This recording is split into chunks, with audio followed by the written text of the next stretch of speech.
Okay, good morning.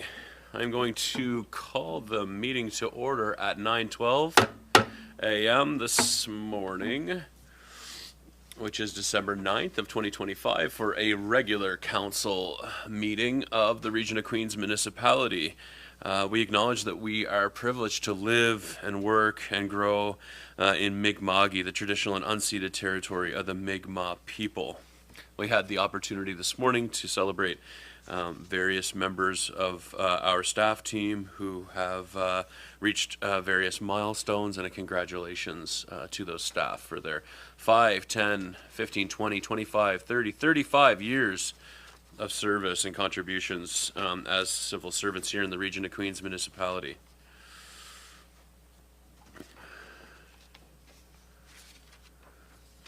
Because it's not part of we just did the ceremony in council chambers, but it wasn't part of the meeting. So I just wanted to quickly recognize that Tammy Weir, Terry Wynot Gibson, Elise Johnson, Linda Carlson, Michael Peach, and Christine Wynot all obtained 5 years of service and received their award this morning. Steve Kennedy, 10 years. Kaylee Oikel, Rachel Jodry, James Rhino, and Larry Wynot for 15 years. Tracy Baker, Steve Parnell, Jeff Cunningham, 20 years. Paulette Smith, Dave Henderson at 25 years, and Jane Lawson has obtained 35 years of service. And so, again, thanks very much to all those staff for their meaningful contributions to our organization and to this community. So moving on to approval of the agenda, council. Any additions or changes to the agenda as circulated? So, oh yeah, thanks. Sorry, before approving the agenda, I will note, Madam Clerk, that Councillor Fancy is absent. We have quorum. Councillor Fancy is absent this morning. Any changes or additions to the agenda, Council? Okay, so we have note that Councillor Fancy is planning on joining us. He's just a little late this morning. Is there a motion to approve the agenda as circulated? Moved by Councillor Jenkins. Is there a second to the motion? Seconded by Councillor Carver. All those in favor will adopt the agenda as circulated. So for the adoption of minutes, we have two meetings since we last met. Or 2 meetings to approve today. We had the regular council meeting on November 25th. Any changes, revisions, additions to the meeting minutes for our November 25th council meeting, regular council meeting? No, I'll ask for a motion to adopt the minutes as circulated. Moved by Deputy Mayor Charlton, seconded by Councillor Amaro. All those in favor? Call those minutes adopted. And then we have a special council meeting, a virtual council meeting that took place on November 27th. Any changes or additions to those minutes? Seeing none, I'll look for a motion to adopt those minutes as circulated. Moved by Councillor Jenkins, seconded by Councillor Carver. Those are contentious minutes, I guess. All those in favor? Carried. Approved. So this brings us to the public comments portion of the meeting. We always value hearing from our residents. Helps us to stay agile and aware of what the emerging issues and opportunities seen by our residents. So if you would like to address the council this morning, I'd welcome you to do so. Please state your name and the community in which you reside. Please limit your comments to 5 minutes. Please direct the comments to me as the chair of the meeting, and be aware that we are live streaming the meeting on Facebook and the municipality's YouTube channel. You can use any of these 5 microphones at the front. Hit the gray button. It will turn red. It will light up, and this will light up as well. And you are on. So is there anybody who would like to address council this morning?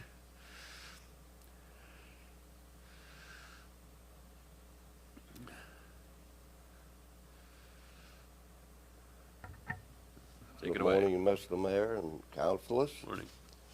My name is Albert Knock. I reside in Mill Village, and I'm here on the behalf of the Bethany United Church in Mill Village. And our church is 209 years old. That's how long the congregation is in existence. The church is back in the 1800s. I have the deed here, but I'm not going into detail. I would like to see this council have that building designated as a historic site. I was to different meetings here with the region, but that committee is not set up. I was on it many years ago. So I'm wondering why we can't get the wheels in motion. I was here last year. I consulted many here in this municipal building, but nothing seems to be done. Now, if it can't be done, I would like to have the reason why it can't be done. I submitted my name. I'll go on the Planning Advisory Committee. I was on it many years ago. And what the problem is now, I certainly don't have the answer to it. So that's up to the councilors and you, Mr. Mayor. And thank you for your time. Thank you, Albert. Thanks very much. Is there any other members of the community who would like to address council this morning? It's not. I don't want to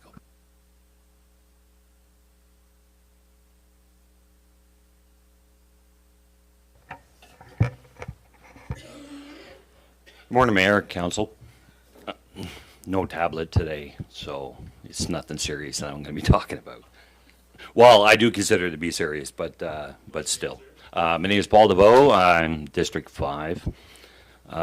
So as this is the last council meeting for the end of the year, I'd like to wish you all a Merry Christmas and a Happy Holidays. The main point I want to get into is recently I was fortunate enough to work with some amazing people for the Cran de Cruiser event. And it was successful this year, mostly due in part to the fact that they had two separate locations where they set up. So it was highly successful and it was good. I've taken it upon myself to really push for the food bank, especially this year and last year as well. And I like to highlight the turkey drop at McPherson's that they do. I know they recently sold. They do still plan on carrying out doing it. A lot of times people think it's just dropping a turkey off, but it's a matching event. So if you drop a turkey off, they will match. So that's good. Plus, if you donate a turkey, you get for a draw for $250. I'm not here today to ask council to provide any turkeys or provide any money, though if you feel inclined to do so, by all means, you feel free to match my contribution if you'd like. But what I would like to do is ask if you could take a few moments of your time over the holidays. I know many of you are with many nonprofit groups, or you have events that you attend. They'll be doing the turkey drop until the 24th. Tyler said he'll still take them right up till the 24th. But if you could spend a couple moments of your time at one of your group meetings or, you know, a function you do for Christmas or whatever to bring it up, that would be great, because even one turkey makes a huge difference to one family. This year, the amount of turkeys required is 20% higher than last year, and they just barely met their goal last year, so hopefully they'll meet their goal this year. And just to give you an example, two groups in the last couple of weeks spent 3 minutes of their time discussing it, and they've donated over 20 turkeys. Just for taking a few moments of your time. So if you guys can take a few moments of your time just to pass along, because everybody's busy this time of year, and sometimes they are well intended to donate and then just forget because we're all busy, and that's just the way it goes. So yeah, that's all I have.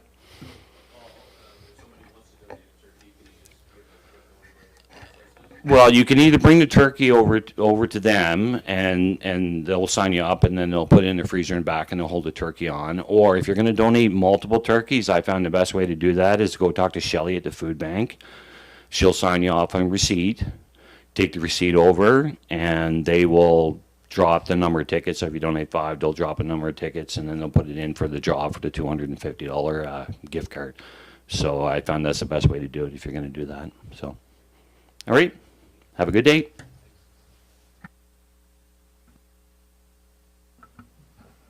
Thank you, Mr. DeVoe. Is there anybody else who would like to address council this morning? I'll ask again. Anyone else like to make a comment to council? Anyone else? Okay, well, that concludes public comments. Thank you, gentlemen, both for addressing council this morning. We have no delegations or presentations on the agenda for today. We do, however, have a series of staff reports. The first of which is an asset management plan that's been prepared by staff on the South Shore Regional Airport. And so I would ask that Mr. O'Brien, please come forward and provide us with an overview of the asset management plan for the South Shore Regional Airport. Morning, Mr. O'Brien. Good morning. Good morning, Mayor, Council, members of the public. Grateful for your audience today. What you have in front of you is a draft asset management plan and corresponding staff report, the purpose of which is to outline the current state of the South Shore Regional Airport and prompt consideration from Council regarding the desired future state of the South Shore Regional Airport. South Shore Regional Airport has been in service for over 4 decades and has a total replacement value in excess of $8 million. Due to its age, many of the individual assets which make up the South Shore Regional Airport have reached or eclipsed their useful life, falling below industry standards for safety and performance. Staff were directed to complete an asset management plan to aid council in decision-making for the South Shore Regional Airport and to guide future direction of asset management planning activities. Staff recommend that council receive the report titled South Shore Regional Airport Asset Management Plan for information. I do have a quick slide deck to offer some additional context for the airport. Built in 1974, taken over by the region of Queens in 96. Drag race events have been held at the airport since the early 2000s. In 2022, there was a potential sale of the South Shore Regional Airport, which prompted the renewal of lease agreements between the 2 key stakeholders, being the South Shore Flying Club and the Nova Scotia Drag Racers Association. And then in 2025, the South Shore Regional Airport Draft Asset Management Plan was prepared. Lastly, the asset management plan has the site broken into 5 different systems, being buildings, airside surfaces, security and access, ground support services, and lands and property.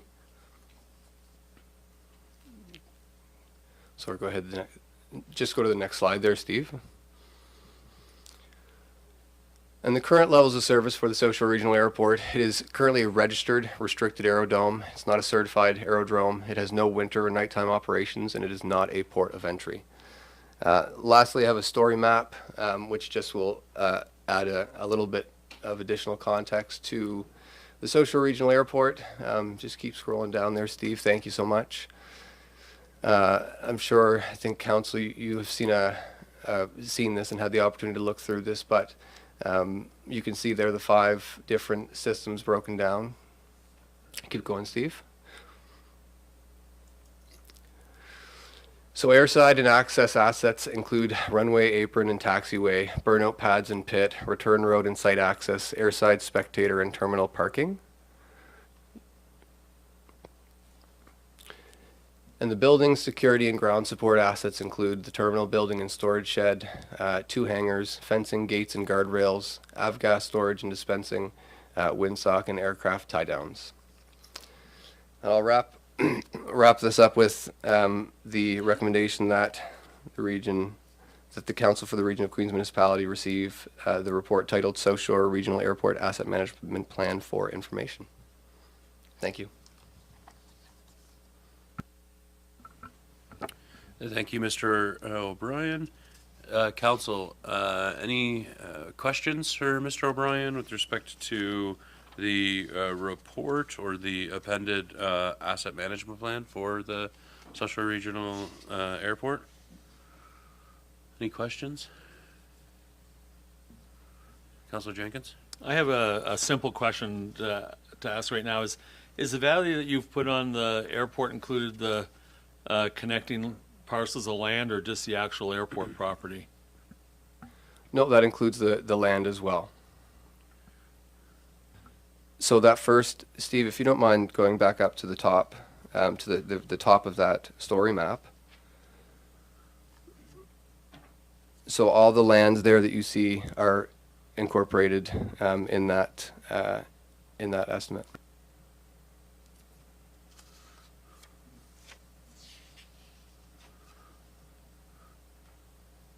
Any other questions? Councillor Jenkins? Another question is, you laid out what it would cost for us to start investing in the airport, the amount of monies per year that we should be put in that. Are those solid numbers, or are they just estimates of what would be required to start to bring the airport up to a level of service that's required? Those numbers are 85 to 90% accurate, or precise. So effectively, you can expect them to be within 10 to 15% of the numbers that I've provided.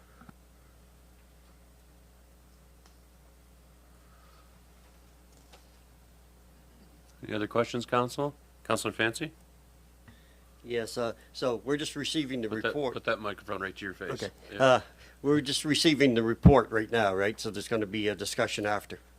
Yeah, I'm just looking for any questions Sure. about the report or the asset management plan right now. Any clarification or questions that Council would like to ask of Mr. O'Brien prior to us debating and discussing the business item further? I had a question, Mr. O'Brien. So in the report, I identify a few different options that we could consider, and there's some analysis, some options, those being to define a preferred level of service and develop a 3-year operating and financial plan to operate the airport exclusively as an airport is one option that we could look at. To define a preferred level of service and direct staff to develop an operating and financial plan for it to operate just as a drag strip. So to look at the level of service that we'd like, in different directions. The fourth option is to explore transferring the social regional airport to an airport authority. Do you have a sense of what that would look like, or know if there are regional airports that are operated by airport authorities while owned by municipalities? Do you have any sense of that? Any further sort of context of what that would look like? I can't speak a lot to the context currently, but I can say that the Yarmouth Regional Airport, I think, underwent something similar. I don't think it's a terribly difficult process once you get actually engaged, but I think once you engage, it's you're pretty well into it. All right, thank you.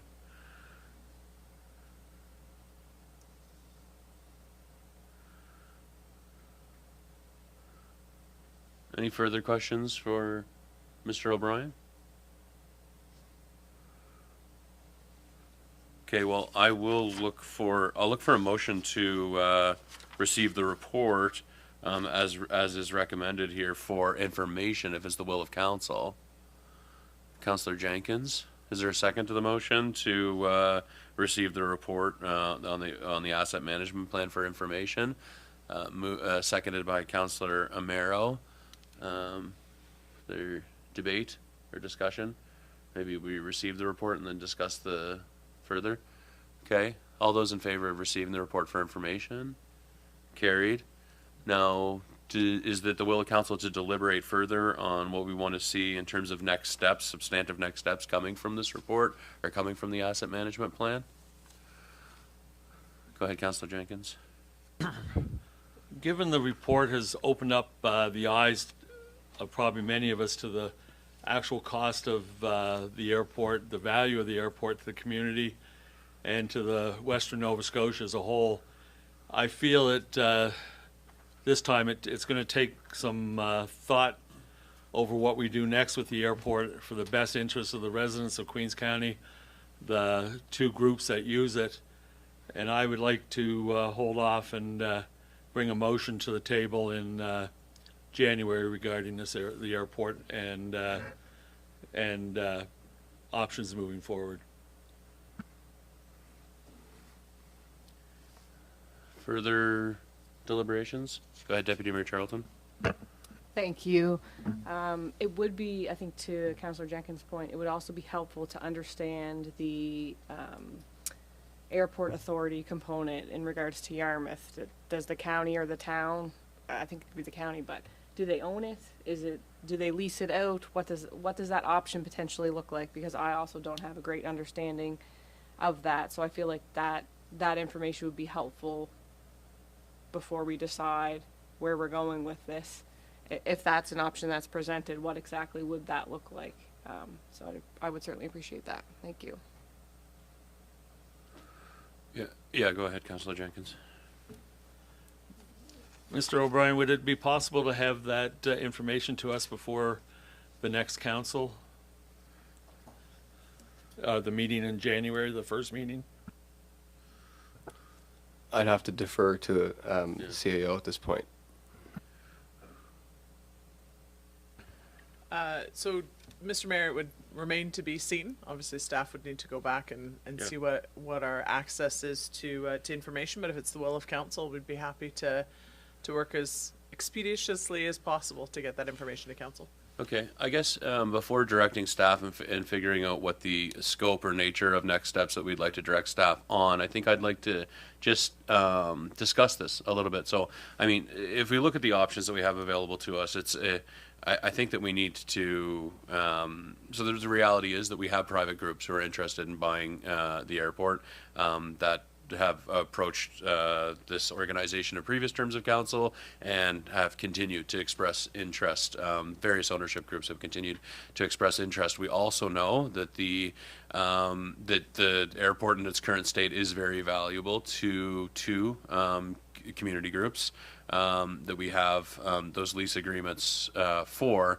But from my perspective and in looking at, and I very much appreciate the detailed asset management plan and report prepared by staff. And so I thank you for it because I think it's very helpful and it's illustrative of the fact that from my perspective that to make best use of this asset for the economic opportunity that it presents for the recreation and social connection and value that it has for our residents, that it requires significant investment. And then we also have the considerations around emergency preparedness, emergency management, suppression of wildfires, access by the RCMP, things like that. So there's a whole complexity of needs and uses of the airport from my perspective. And I feel that we, as a public sector organization, are ill-equipped, given the competing priorities that we have on the tax base, to make the types of investment into the airport so that it can actually realize its potential as the social value that it has for users, community users, recreational users, the value it has to us from a provincial perspective and our responsibilities as it relates to emergency preparedness. And then the obvious economic benefits that a better functioning, better equipped, more modern airport could have for the region. And so I feel like we are, it's incumbent upon us to be decisive at some point and make a decision about where we want the airport to go. And so I think I'd like to know in terms of from council's perspective, if we are interested in defining a level of service and moving forward and investing public funds, generating a financial plan and an operating plan for a more robust and modern approach to managing the social regional airport, while it's still being an asset that's held and owned and operated by the Region of Queens Municipality. Like, I think that we need to come to a decision point at some point in terms of, do we want to invest? Are we in a position where we want to move forward and invest the sizable investment required to upgrade the airport so that it can actually take advantage of the potential that the asset has, and that it's failing to meet right now in its current iteration? I mean, the reality is that we've been funding a reserve fund that is wholly inadequate based on the asset management report, to meet the infrastructure needs and the investment required to just maintain the level of service it's at, let alone going to a higher level of service, a more modern approach to the airport. So I would like to know, is it the will of council to move forward with the social regional airport? Do we want to investigate what financial investment using public monies looks like? Is that a path that we want to go down? Or do we want to investigate other options, such as potential sale of the property to a third party, or establishment of an airport authority to operate the airport? Like, I think that at some point we need to make a decision about this, folks.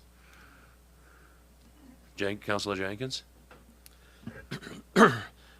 My opinion at this point is that given the numbers that have been presented to this council, and the so many things that we need to address in this county, I cannot believe that we would even consider spending hundreds of thousands of dollars of public money on this airport. I think we have to look at other options, all the options, whether it's an authority or whatever, to give the best bang for the buck for the people of Queens County and the region as a whole. How do other members of council feel about this? Councillor Fancy? I really, through the whole thing, even from the start of this, I thought, well, yeah, it'd be great to sell the airport, to be able to get somebody else up and operating it, and we could be able to take some of the monies and be able to maybe make an a strip for the drag racers. But until I got to speak with a couple of the drag racers who were some of the original members of the drag racers, it opened my eyes a lot. And if you don't mind, it's got a few things I want to put.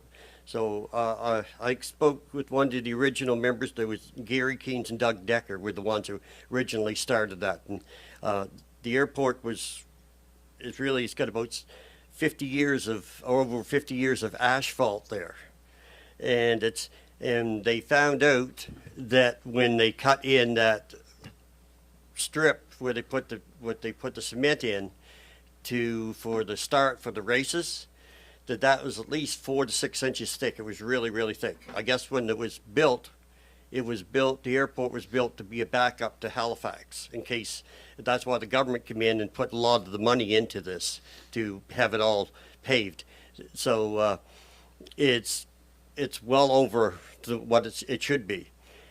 When they even cut down, they thought, well, they would tear up the underneath ground to see what it was looked like, to be able to usually put down rock, and then a medium rock, and then you put a light layer, and then you pack it down.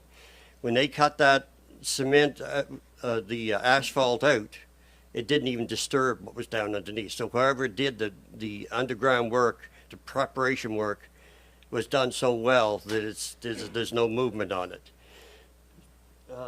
So with that, so when they put this in, it was great. The only other thing that they had problems with over the years, he said, was that about 17 years ago they had a drainage issue, and they had to cut out a section and repave that. But he said there's only 3 drag racing strips in all Maritimes. One's up in New Brunswick, one's in Cape Breton, and one's here. The other 2 have been used with more well, I guess heavier planes where they have a lot of dips and such as in the runway.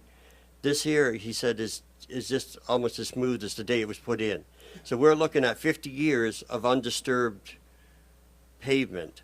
Now, I understand our report, and the report is great, you know, because it's us taking everything into consideration. But I think there's some things we aren't taking into consideration is the depth of the asphalt, the underlaying work that was done beforehand. That I know in my driveway you aren't going to get 50 years out of it. It's going to be rocks coming up through it everywhere. So I don't know if I'm in a position to think that we are going to incur all those costs of what we see that's being speculated will be. You know, I mean, the report tells us exactly the way it should be, but I think we're when we can look at this and ours is still almost in perfect condition, while the other two are not in good condition, and we have the only runway in mainland Nova Scotia. I don't know if I'm willing to give that up. The other thing, I think he was telling me that down to the mill, they put in 120 feet of pavement over just to pave, I think from the first when you come into the mill where it wires off to goes down to the wharf, and it cost around $170,000. So he had thought at that time he tried to figure out the cost of how much you would have to do. It'd be something like $5 or $6 million to get a runway built with all the preparation work and such as. We haven't got that kind of money. So if we say that we're going to sell and we can't get promises for someone to keep the drag races open, they're not going to have anything to go to. There's nothing around. I've asked around. I checked the one place there with where West-Davers have with the off-road, but that's not even big enough. But even so, we haven't got 5 or 6 million. They haven't got 5 or 6 million. So when we make this choice, we're going to be cutting them off too, because they haven't got a spot to go. Not unless they have some kind of promise, and we've already looked at that legally. We can't hold anybody to that. So I'm more in the favor of us putting this on hold and examining it again in 5 years to see if the actual degeneration of the pavement is as we think it is going to be. I'll let Councillor Wenzel in there. Thanks for the report. It's in depth, and I would say I want to go back to what Councillor Jenkins said at the beginning. We need more options. We need to, and you touched on it too. But I don't believe that January is doable. I'd like to see all the options, and I would like to give staff till February. Yeah. So when you say options, what sort of options? Well, the options we discussed earlier, like do we sell it, or the airport authority, do we maintain it? I'd like to see that. What Stu had suggested, Councillor Jenkins, suggested at the very beginning, only he asked for January, and I'm just saying maybe February. Councillor Jenkins, do you want to get in there? I think no matter what we do, we can't do it in a rush, but we can't keep putting this off year after year, because in 5 years' time, another council will be saying the same thing. Do we put it off for 5 years? Meanwhile, it's costing the people of Queens County money, and if we, in 2028, we have another review of this with an updated asset management plan, we're spending money and we're not getting anywhere. And I think it's time that this council grabs it, gets all the information that will be available.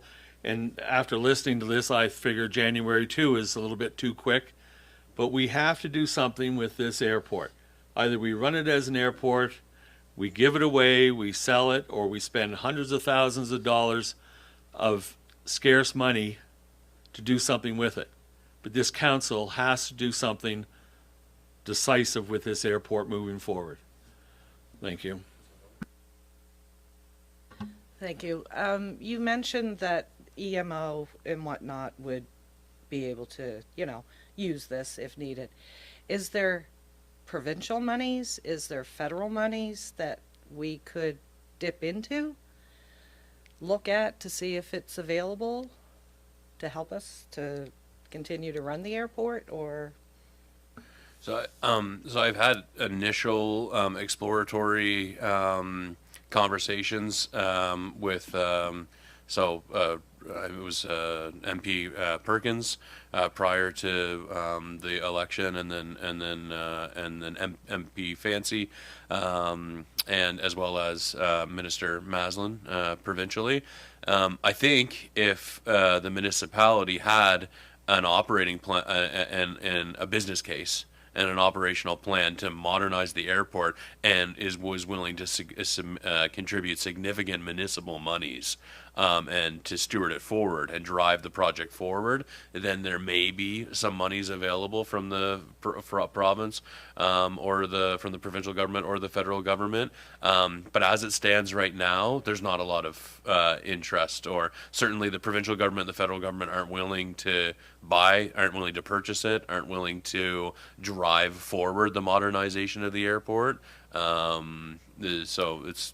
So I don't know in terms of if you'd be able to leverage federal or provincial money if we defined a level of service and decided, hey, the region of Queens wants to turn this airport into an economic driver, and we want to drive it forward, and we're willing to spend a lot of municipal money on it, then we could probably leverage. Although I'm not, but I don't know. I have no certainty around that.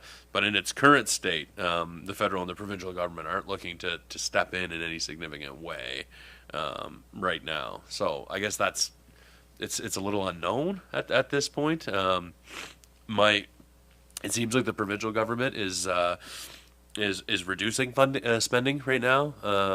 We know that with the deficit that they just posted, and the conversations that we're having with various departments is there's going to be less money, not more money, and funding probably for projects like this at the federal level. I'm not sure, but we can't count on it, I think is what I would say. My understanding of that. Anything further, Council? Go ahead, Councilor Mero. I think there's bigger discussions to be had on this. I don't think we should jump into this right away. And I know we had discussed it the last time with council. We had a buyer, or thought we had a buyer, whatever at the time. But Kim Maslin is now our Minister of Emergency Services, so I think there's bigger discussions to be had with her. See if there's any plans going forward for them using the airport. I think definitely we don't want to see anything come back in January. I think this is going to take time, and I don't really want to rush this process. If we're going to sell this airport, if we're not going to sell this airport, I think we need to have a complete scope, all the information, not just bits and pieces. Thank you. And I would agree with you there. So I guess the question in helping to frame the ask to our staff is so what exactly do we need to understand in order to make a good informed decision around this? We have the asset management plan, which helps us to understand what the current state of the asset is and a timeline for what would be required to achieve different levels of service. Beyond that, beyond the data and information available here, what else would we like to see? Go ahead, Deputy Mayor Charlton. Thank you. In just thinking about previous conversations and when our last term of council didn't end up going through with the sale, it was because our solicitor had said that we could not protect both user groups if we were to sell it, and that was certainly not council's understanding when we first went through that process in the last term. So that caused everyone, I think, a lot of heartache because we were concerned, what if someone were to purchase it and then the flying club no longer had access to it? It could become something private. And we also knew at that time that we couldn't protect the drag racers from continuing to use it as well. So those are things that still stick out in my mind. I think, I can't speak for other people, but I would say, in my mind, I would like to see both user groups be able to continue in Queens County. Now, we did discuss in the previous term about potentially other land that could be utilized by the drag racers, and so I guess that's sticking out in my mind. If this council were going to consider selling the airport, I guess how could we protect it, like from it not becoming private? Is there any way we can do that? I don't know that there is, so I guess clarity on that for me would be helpful. What available lands would be in Queens that could accommodate the drag racing group? Because I think everyone would like to see the airport remain an airport and be more vibrant and have economic spin-off and all those things. And I know sometimes, there with the 6 events or whatever, there's been feedback that sometimes that's challenging or whatever, but I think both user groups have a place in Queens County, and so for me that's the sticking point for me, recognizing that we can't just continue the airport the way that it is. We either need to pony up some funds, because we now have this amazing asset management plan. Thank you, Mr. O'Brien, for that. So we know that we at minimum have to pony up funds. We can't just choose to do nothing. Costs are only going to go up, and so we would have to do that at bare minimum. If members of council were considering a sale, I guess, yeah, those are the sticking points for me. What other available lands would be there that we could consider for the drag racers? What would their need be? I think that would be important to know. How many feet, what would be the estimated cost? Because it was talked about before, if we were going to sell this airport, that perhaps the council could consider allocating those funds towards accommodating something like that. So that group could still continue in Queens, but on a separate site. So for me, I would like to understand that. What's the estimated cost? What kind of land do we have available? Because I think that both groups have huge benefits to Queens, and I think that will be the issue around trying to navigate what we do for this. If that's crystal clear and there's a business case for that, and we know that we could do that and work with that user group and potentially sell the airport to have it better utilized without, it's a lot of money for us to pony up, and to Councillor Jenkins' point earlier, I don't know how we're going to do that. We would have to have, I think, as the mayor said, a huge business case to even potentially get provincial and federal funds, and that doesn't really seem like it's guaranteed. So there's certainly value in all those things, EMO, like with our wildfires increasing, but I just don't know where that stands. So for me, those are the things that would be important for me to understand before making that decision, along with what does the airport authority look like to factor in that. I think if we had that flushed out, then it would be my opinion that we would be better positioned to feel better about making a decision, because I agree we do have to make one, but from someone who experienced a lot of back and forth in the past and information changing, I want to know it all so we can feel good about the decision that we make. Thank you.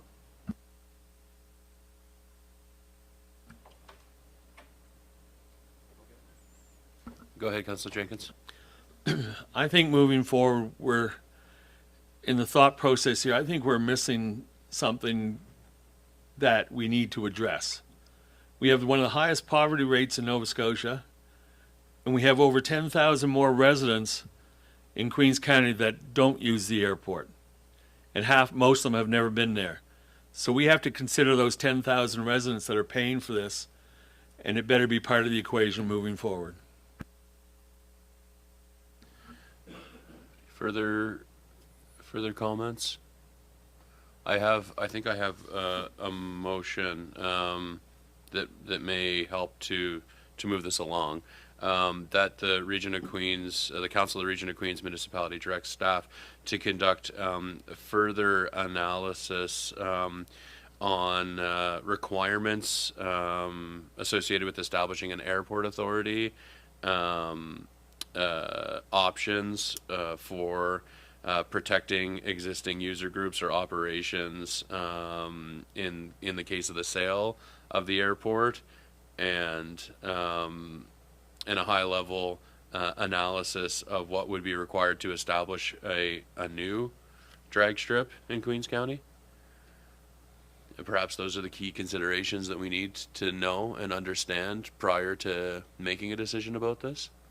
Does that make sense? An analysis, so an analysis on requirements for establishing and the process in establishing an airport authority, the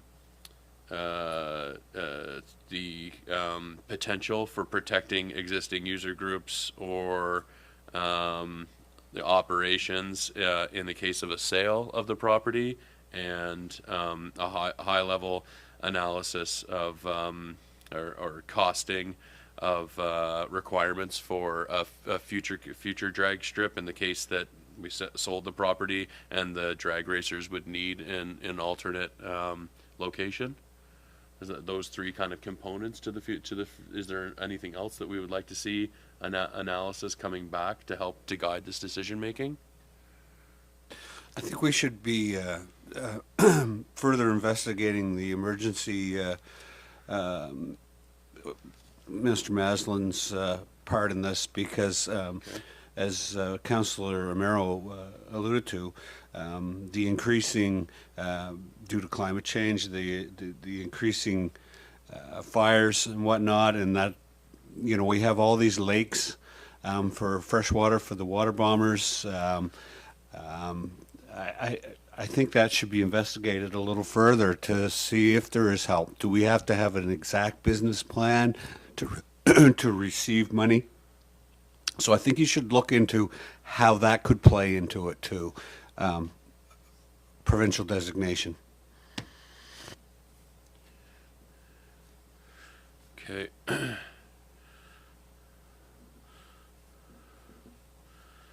So I think the motion is that, so to direct staff to conduct further analysis on, and then so it's the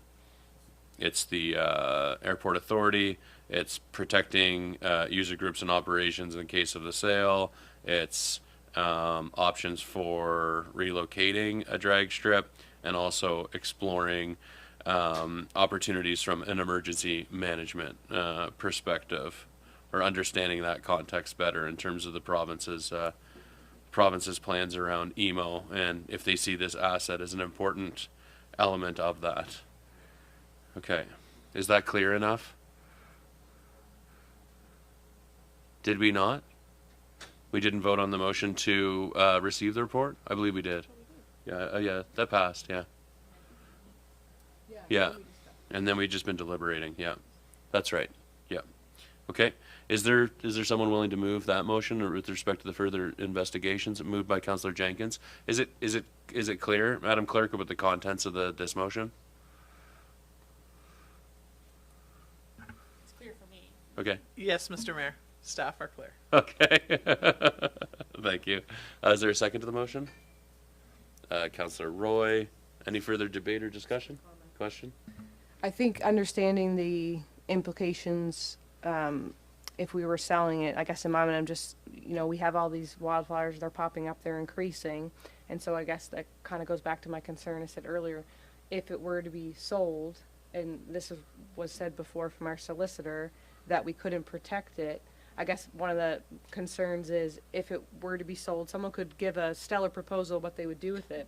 But where are the teeth to make sure that were to happen? Because if someone were to come in and shut that down, decide they didn't want it to function as an airport and they just want it for private use land, whatever it may be, Right. then we lose that to the point of the EMO, wildfires, all that stuff. So how, like, that's something I guess I would really, really appreciate being flushed out. Just Yeah. So I guess that's what I'm intending to mean when I say considerations for how we could protect operations and user groups in the case of the sale. Like, yeah, for sure. Yeah, that's exactly.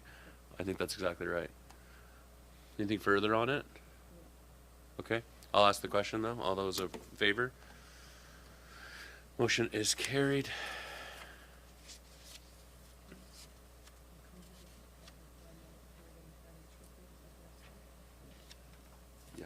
You need one? You need one?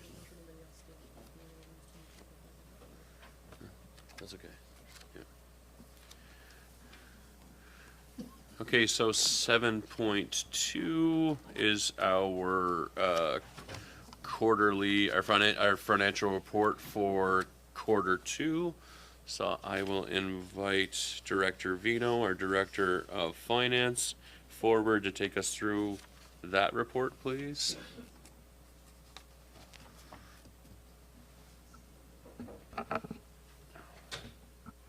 Good morning.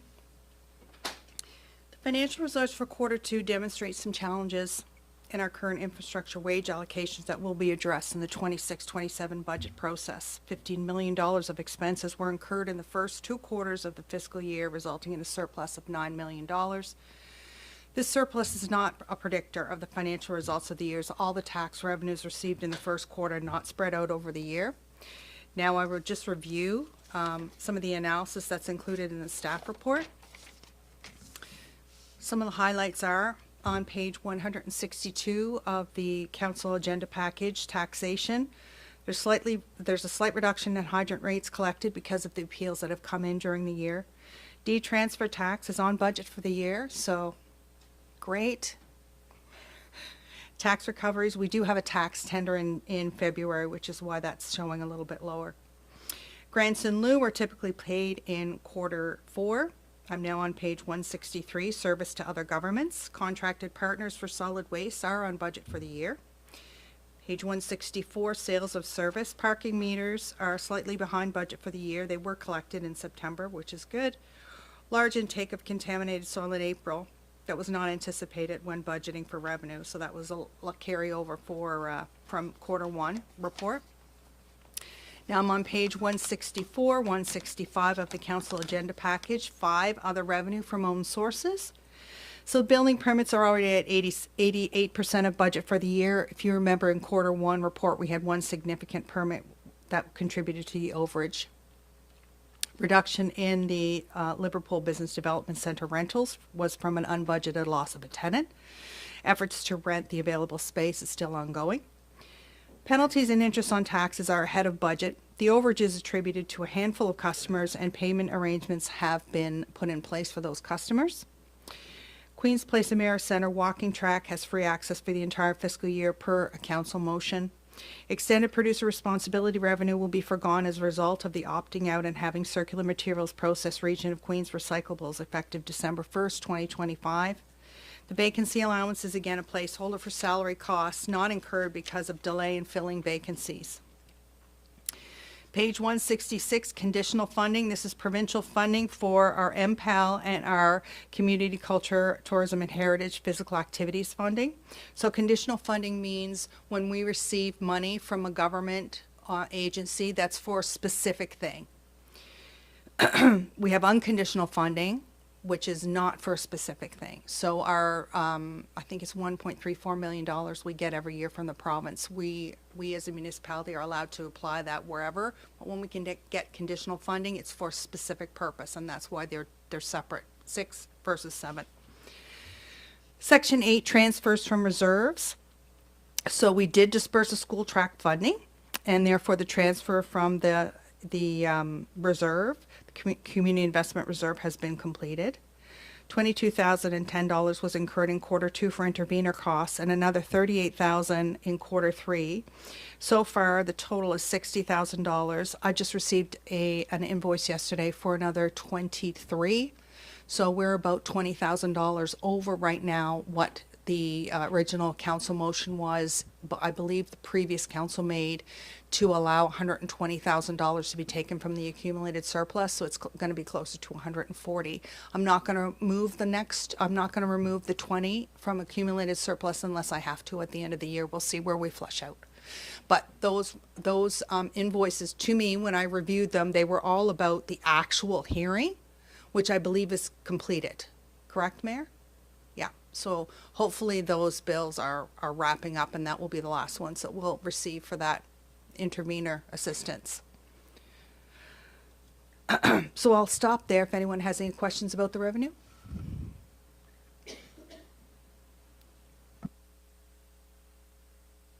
So how much have we spent already for the, can you give us a total for the intervenor status?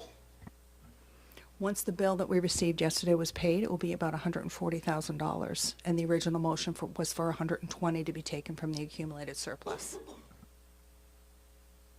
And that includes the work that was performed in the last term of council in preparation for the hearing that didn't actually occur. Okay. Councillor Roy, did you want to get in there? Sorry. Oh, okay. Sorry. So with the D transfer tax, I see that we're at 50%. But I'm just thinking after quarter two, just on when properties typically exchange hands. So do we think that we'll probably be below where we thought we might be on that, given that the second quarter would have been the busy season for real estate? Is that right? It's been my experience that you can't predict what's going to happen with the transfer tax. Just when you think you know what's going to happen, something will happen in the community. Sometimes it's one big sale, for example, of a significantly expensive property that we receive that we haven't anticipated, and sometimes it's a number of different people doing some moving around for family lands or estate management and things like that we won't anticipate. Right. But those things incur that deed transfer tax that we will get the revenue for. So I would like to say I can tell you, but unfortunately I cannot. You didn't bring your crystal ball this morning? Okay. Okay. Any other questions on the so far? Okay, take it away. Okay, so section 9, which is page 167 to 169 of your council agenda package.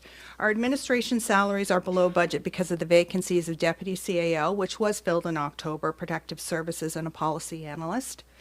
Staff training budget is being utilized for infrastructure safety training, so 20% of the $26,000 is infrastructure safety training, so we're at 75% of budget for that for the year.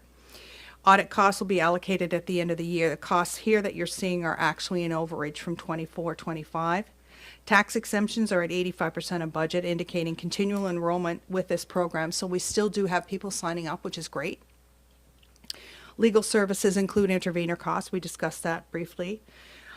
Other includes insurance appraisal and survey fees for 89 Main Street and public work wages that will be reallocated in quarter 3. I believe Councillor Wenzel had asked at the last council meeting about the expenses for the expropriation of Main Street. Yeah, so some of those things are in there too. Community Investment Fund is over because of the track fund disbursement. So remember when I said we have that transfer of $250,000 in the revenue? Well, here's the $250,000 that were in expense, so they cancel each other out. Grants to organizations that have been dispersed: Queens County Food Bank, Queens County Transit. We had some architectural fees for the Astor, and the Greenfield Fire disbursement was made in quarter 3. So you're going to see that on the next report. Protective services at page 169 to 171. We have training for inspectors is over because we enrolled one of our inspectors in an accelerated course, so we could increase his capacity faster. Shared services billing will not happen until year end. And the fire station repairs, we discussed that overage in quarter 1. Moving on to section 11, transportation, that's page 171 to 172. Common services, infrastructure wages are at 78% of budget. This indicates that budgeted allocation of wages have not translated into actual allocations. Budgets are planned using the best possible information at the time. Circumstances change that may cause staffing resources to be allocated to more urgent projects as they arise. The budget process for 25-26 will budget the majority of infrastructure wages to one budget line and show actual allocations out for every quarter, so that information regarding wage expense versus budget will be more transparent going forward. Mechanic time is being coded to equipment repair. The budget allocation was for 25% capital, 25% landfill, and remainder equipment. This is an example of the budget versus actual difference. This is why wages for this line are already at 98%. Small tool safety equipment is over in part because of safety equipment recommended by the safety consultants that were not budgeted. Other larger items include safety shoes inventory valued at $22,000, thermal boots, hoist and equipment inspections, fit testing, ripstop jackets, glasses, and gloves. Works garage generator project is slightly over budget to complete. Roads and streets over in Q1 due to equipment purchase detailed in the Q1 report. Traffic signals and marking overage attributed to line painting completed in Q1. So again, that means the expenses were incurred in Q1. It doesn't necessarily mean we're going to be over for the year. It's important to note that if a project is completed in Q1, this will cause the budget to be over until the end of the fiscal year. Projects are budgeted by year, not by month. An example of this is paving. It may be scheduled for Q4 so that for the entire year it will look under budget like it does now at 6.5%. But we won't be getting those bills till the end of Q4. Section 12, Environmental Health, which is page 173 to 174, wastewater. Administrative wages are 19% of budget, which is another example of the challenge of allocating out wage. Another wage line less than 50% of budget for similar reason. Garbage, solid waste. Salary is lower than budget due to 2 vacancies, manager of environmental services, which is now filled, solid waste facility supervisor, and other budgeted allocations not translating to actual. Landfill wages is below budget. H8's household waste operations overage due to backlog of material and contractor having to be hired to address, and we talked about that in the Q1 report.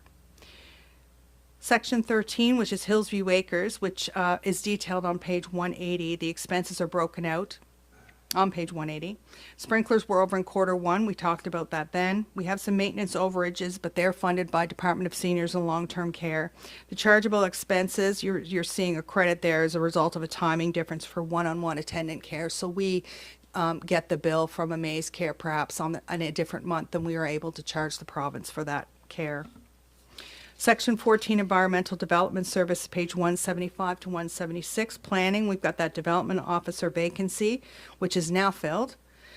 Economic Development, we have vacancies for Community Development Officer and Deputy CAO, both of which, well, one of which was filled, but now we have another vacancy. Events expenses are incurred were Canada Day and a tent for the library outdoor space. Section 15, Recreation and Cultural Services is 177, 178. Parks and playgrounds, there again, where you're seeing the challenge of the allocation of infrastructure wages. For museums, we had the Blacksmith Museum repair costs carried over from last year, and we talked about that in the Q1 report. Other recreational services wages reflect vacancy of the programmer.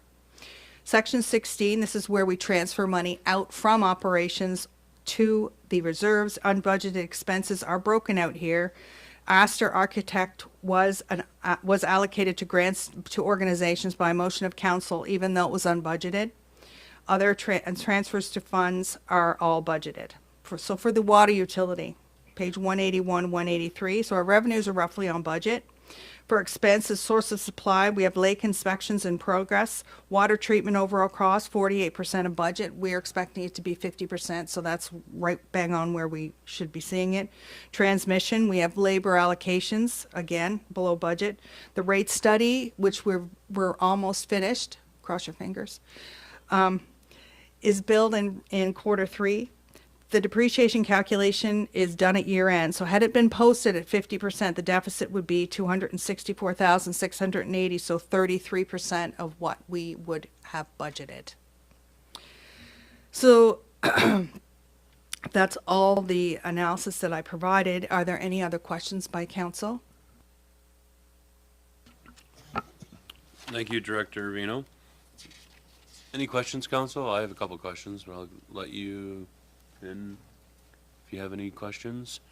I'm just looking at planning. I know that we had in thinking through, we got some, we did a public information sessions around the proposed changes to the downtown commercial the land use bylaw for the downtown commercial core. And I'm wondering where those expenses fell. So we contracted some consultants to do some public information sessions. And it's not obvious to me where that's coded here. When were they done? In the summertime. I don't Okay. remember seeing anything like that, so I'll have to look. Okay. I know that we have all the town hall expenses for the public engagement. That was put to government general services under contingency, but I don't remember seeing any engagement around the land use bylaw, so I'll check with Director McLeod Okay, and look thank at you. that. And then I just see for basically all the insurance items are showing at 100%. That's because we've already paid the premium for the entire operating year? That's correct. So we get that bill at the beginning of the year, Right. and we just pay it all and we put it in there. Great, thank you. That's all my questions. Any other questions for Director Vino on the Q2 financial report?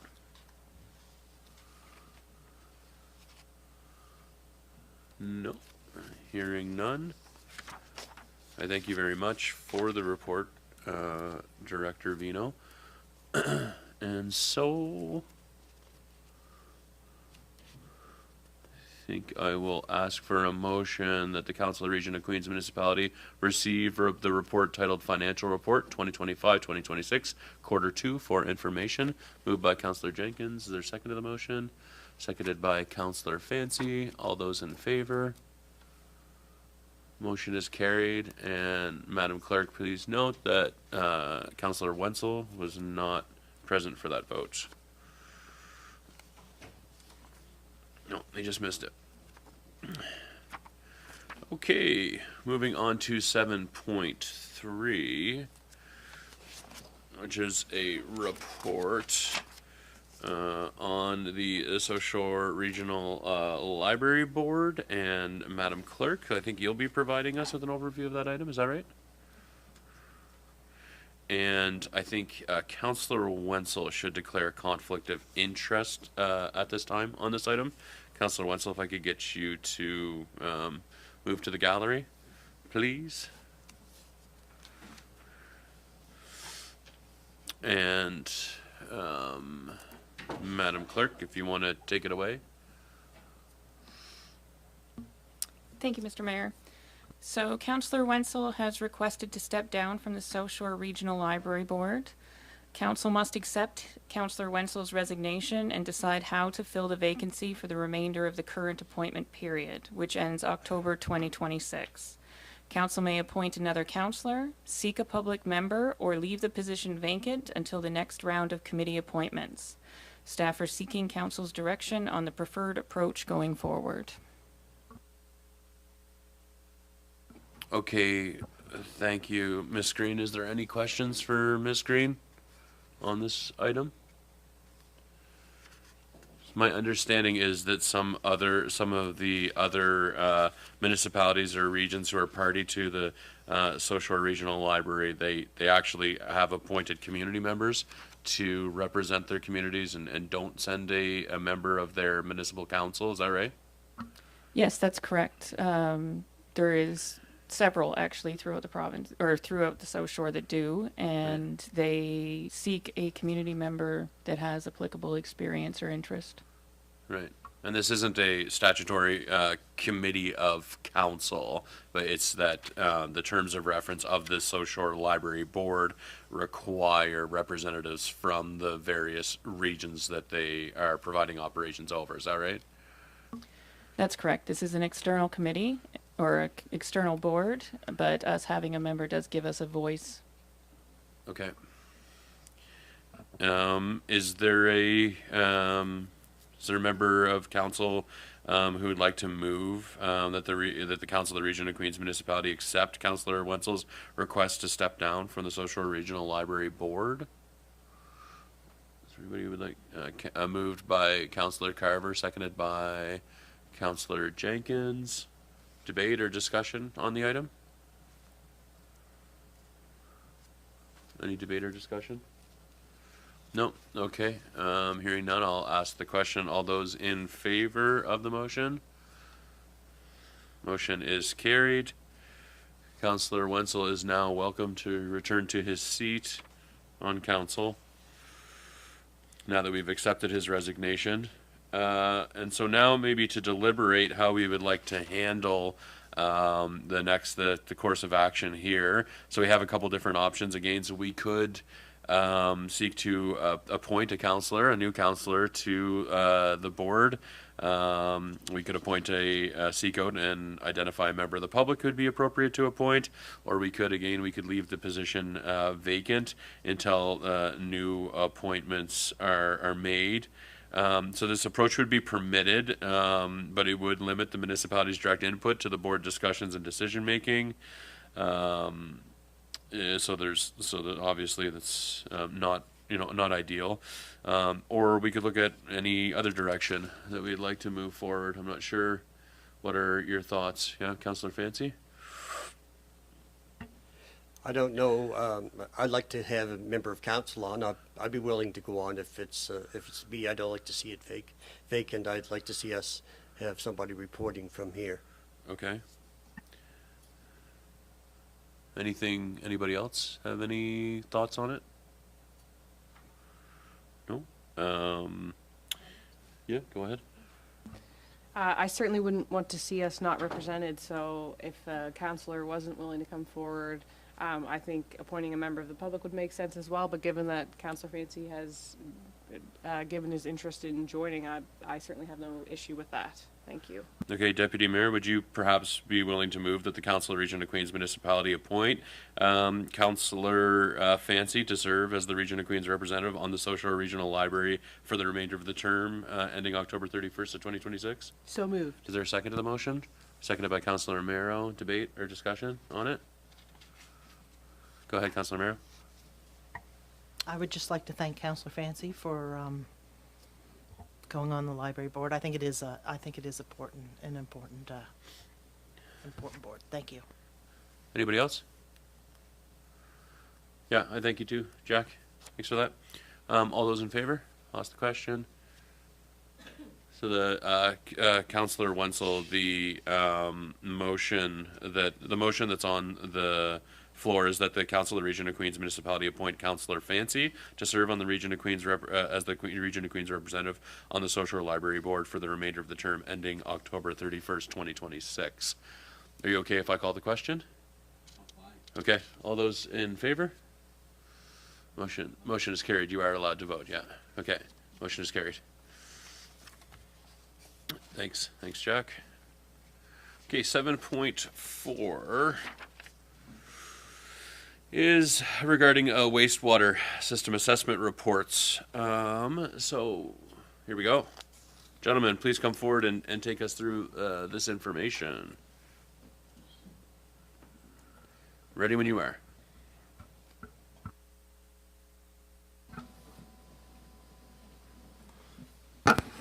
Good morning. So we're here today to present the results of the system assessment report as regulated by the Nova Scotia Department of Environment and Climate Change. They mandated that with the provision of 2 new approvals to operate for our wastewater facilities that we carried out system assessment reports conducted by a third-party consultant. As part of the reports, the consultant was required to look at the results of the effluent, description of the treatment technology, details on the potential of the facility, summarize the ability to comply with established effluent limits, summarize the receiving water quality, treatment upgrades, as well as provide recommendations. In the report, the system assessment reports, the system assessment reports are appendicized to include some details on the facilities, as well as recommendations. So for the South Queens facility, there's 6 recommendations, which include influent flow measurement, routine sampling, effluent sampling, UV monitoring, as well as some maintenance on our lagoon system. On the Caledonia side, there was also 6 recommendations, which include enhanced controls and monitoring, study on our EQ tank and our digester tank, as well as effluent sampling and compliance. The recommendation to council today is to receive this information and recommend staff to incorporate into budget discussions coming up next month. And I will turn it over for any questions.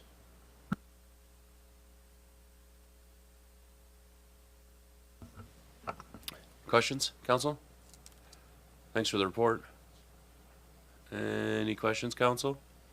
Is there anything really surprising in these reports, I guess? When I'm looking at it, I know we've discussed at a high level some of the current state of these treatment facilities, but I'm just wondering from staff's perspective if anything caught us unexpectedly with some of the content? No, I'd say it's nothing that we weren't fearful of or not anticipating to receive back confirmed by the consultant. It's no secret we've been struggling with some of the performance, especially in the Caledonia system. It is dated, challenging to operate within parameters, as well as the infiltration and inflow that we have out there. The challenge now will be to accommodate those recommendations into the coming years of work and recover from the issues and perform better in future years. Thanks for that, Director Grant. Thank you, gentlemen, for preparing the report. Any further questions, Council? And so the recommended motion today is to direct you folks to include these recommendations to help inform the budget discussions for the upcoming fiscal year and things that we're going to need to do in the upcoming year to attend to some of the recommendations that have been identified here. Is that right? Okay. Is anybody on member of council who would like to make the motion? Okay. Do you want to read the motion? Okay.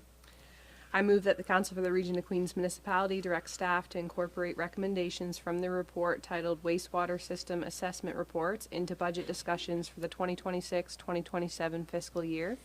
Is there a second to the motion? Seconded by Councillor Wenzel. Debate or discussion? Hearing none, I'll ask the question. All those in favor? Carried. Thanks, gentlemen. Yeah, go ahead. Is this would this be a capital budget item or an operational? The recommendations, some of them are capital and some are operating as well. Just daily routines for a few of the items, but some of them are pretty big and will be presented with the capital budget discussion. Thanks, Councillor Jenkins. Thank you, gentlemen. Sorry, finding my place here. Yeah. Okay, so Director Grant, I guess you're on again. So we have a report coming forward regarding the situation with the dry hydrant construction. Can you give us a brief overview, please? Certainly. So, as Council will recall, we had a public procurement process that we conducted in August. We brought forward the Council in September recommendation to award the construction of a dry hydrant in Caledonia near the North Queens nursing home.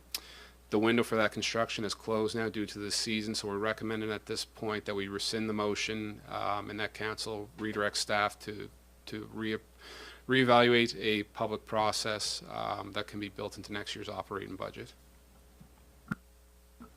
Questions, Council? Questions for staff on this report? Deputy Mayor? Thank you. In our previous conversation, we had talked about potentially doing a few of these at once to make it more competitive or more attractive, rather, for tenders. So would that be something that would be considered in that process?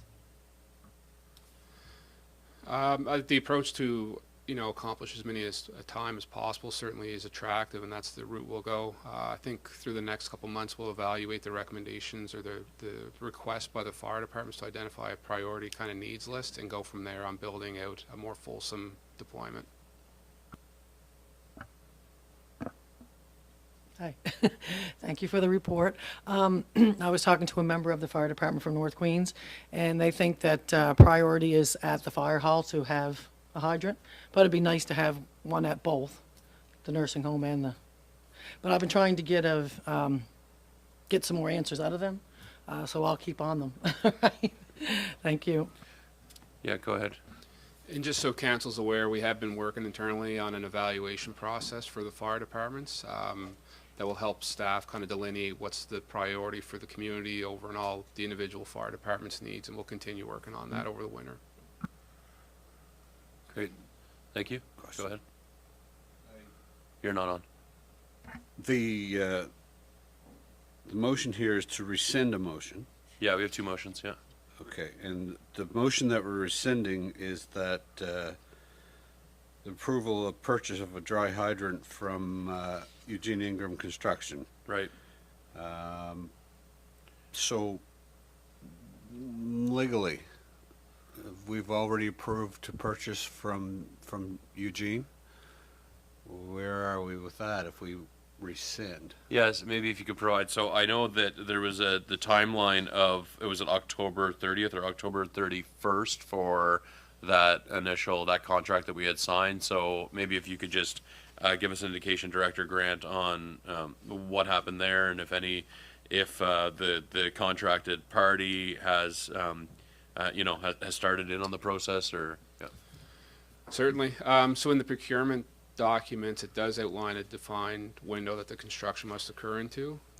We've reached out to the contractor that was awarded this, and we have not received a response to date as to why the delay, as well as to acknowledge that we don't want to complete the project at this time. There's very little to no risk with rescinding the motion at this point, as far as we understand from the contract, from what documents they were awarded with, and taking it back essentially. So they did not deploy any resources, and we hadn't commenced the project or submitted payments for work performed or anything like that on the initial motion. That's correct. As far as we're aware, they have not made any progress to date. If they have, we certainly would evaluate what that progress looked like and pay them for what they have earned. Any further questions? Councillor Fancy? I always get confused and say, we were still receiving the report, or are we talking about the motion, or what? It's just right now looking for questions to staff. Any questions or for clarification from staff on the report that they submitted? Okay. There's no motion on the floor. Okay. No. No, I'm fine for now. Okay. Any further questions or anything else anybody would like to clarify? Council, any clarification required? Okay, I will now at this point look for a motion that the Council of Region of Queens Municipality rescind the motion adopted at the September 23rd, 2025 meeting, which stated that the Council of Region of Queens Municipality approves the purchase of a dry hydrant from C. Eugene Ingram Construction and Installation at 9565 Highway 8, Caledonia, at a value of $40,000 plus HST. Is there a member of council who would like to move? Councillor Carver, moved by Councillor Carver, seconded by Councillor Jenkins. Any debate or discussion on this motion? Councillor Fancy? Yes, when we put this out, it was more than what we wanted to pay out in the first place. Right. But we wanted to do it quickly because we were in the time of drought, and we needed, there were no hydrants available out in North Queens area. Right. Of course, everything has changed somewhat since then, but we still have this one, plus I think it's 3 others. So I think it's 4 overall that need to be done. So to put this out as a singular, I think we need to try to get it incorporated. Though I think you put it out before and didn't get anybody coming back for tenders on it. But maybe there's other ways of doing it, even hiring out a plumber. I don't care, how you'd have to go about it to get these here all done. But I think just to put them out individually, we need to get them all done. Any further debate or discussion on rescinding the motion? I'll ask the question. All those in favor?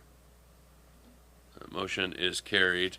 And now a second motion just to direct staff to undertake a public procurement process. But perhaps it's that the Council of Region of Queens Municipality directs staff to undertake a public procurement process for the purchase and installation of priority dry hydrants for Caledonia and North Queens to be installed and completed prior to November 1st of 2026. Is there a member of council willing to move? Councillor Carver, is there a second to the motion? Fancy debate or discussion? Go ahead, Councillor Jenkins.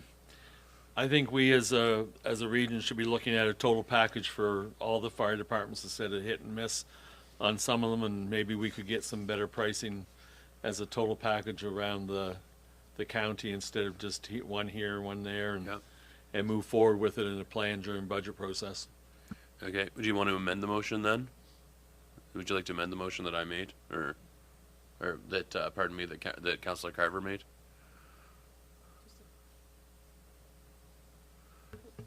Yes, I would. I'd like to amend it to include all the hydrants that are needed in the county so that we can get a better price moving forward. Okay.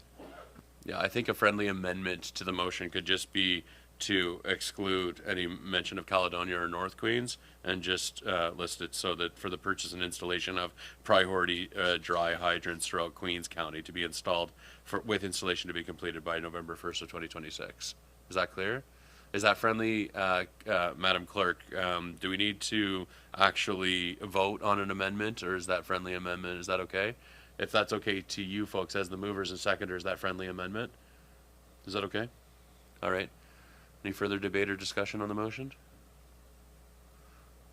Okay, all those in favor? The motion is carried. Thank you.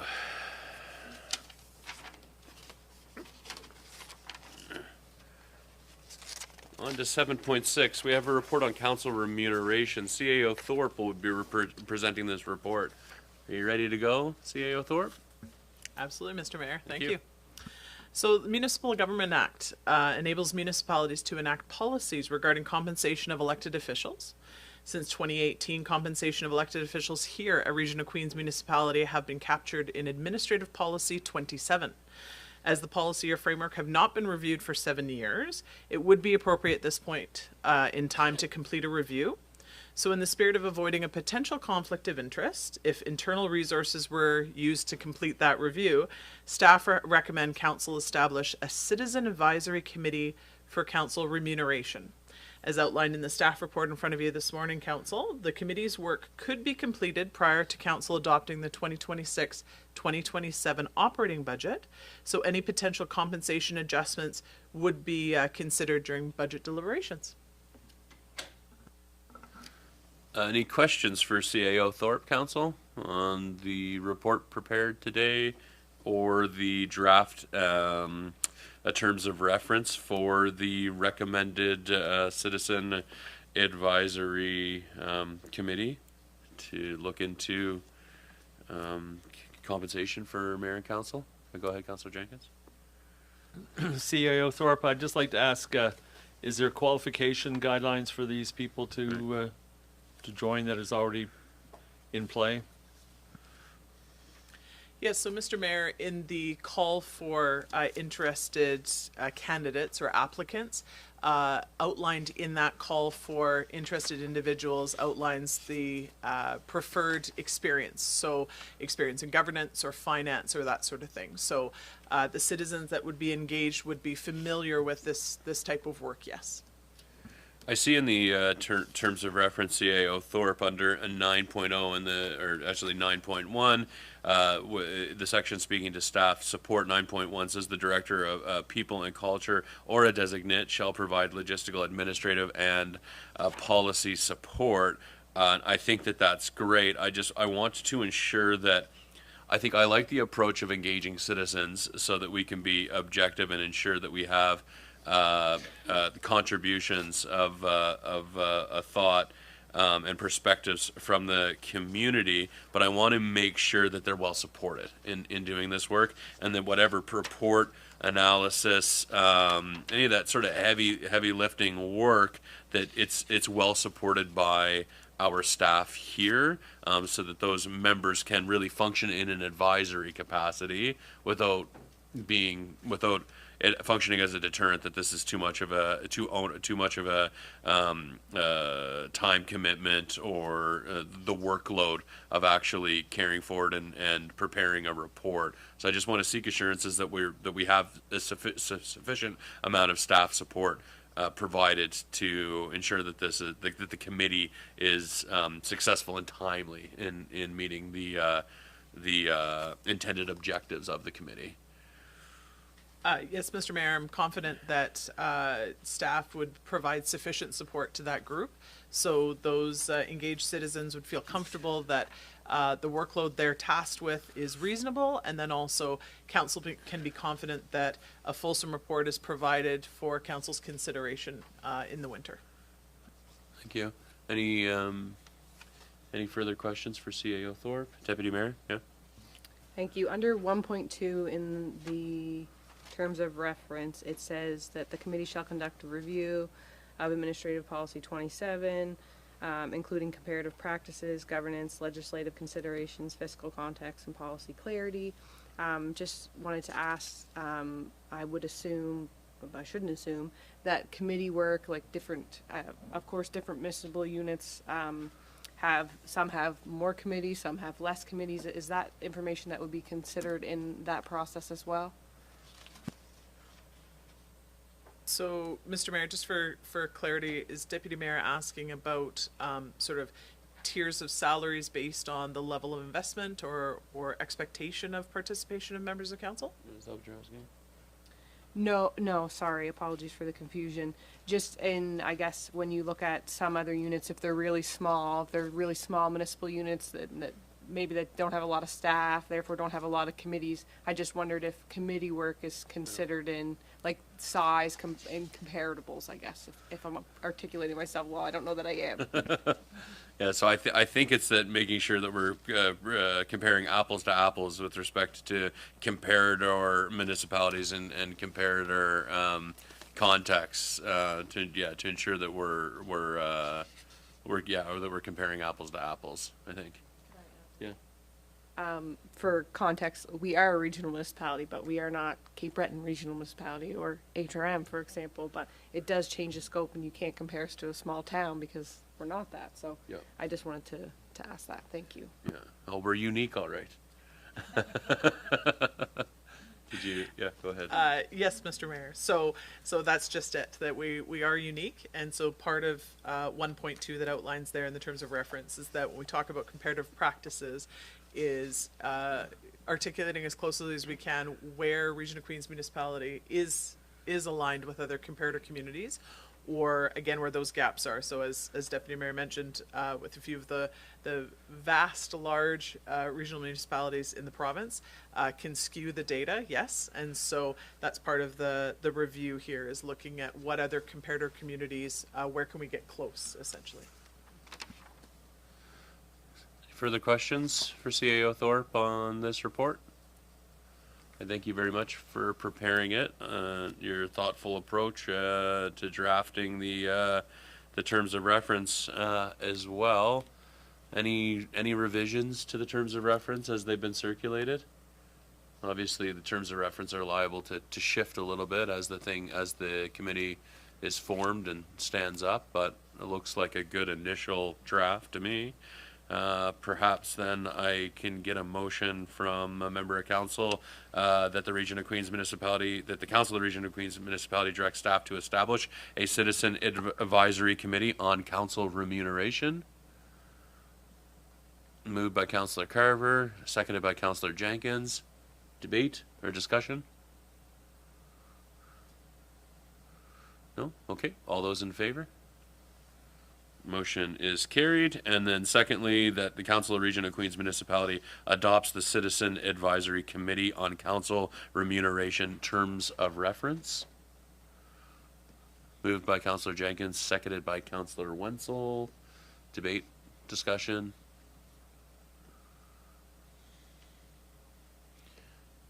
No? Great. I don't know if it's explicit, CAO Thorpe. Is it explicit that compensation is about financial compensation as well as benefits? Is that spelled out? So, Mr. Mayor, Yeah. remuneration would capture all aspects full range, of yeah. a compensation package that could include benefits, pension, Great. et cetera. Yes. Thank you. Any debate or discussion on the motion to adopt the terms of reference? Okay, I'll ask the question. All those in favor? That motion's carried. Thank you. We got one more. Councillor Jenkins. Or, sorry, pardon me, Councillor Wenzel. One of you.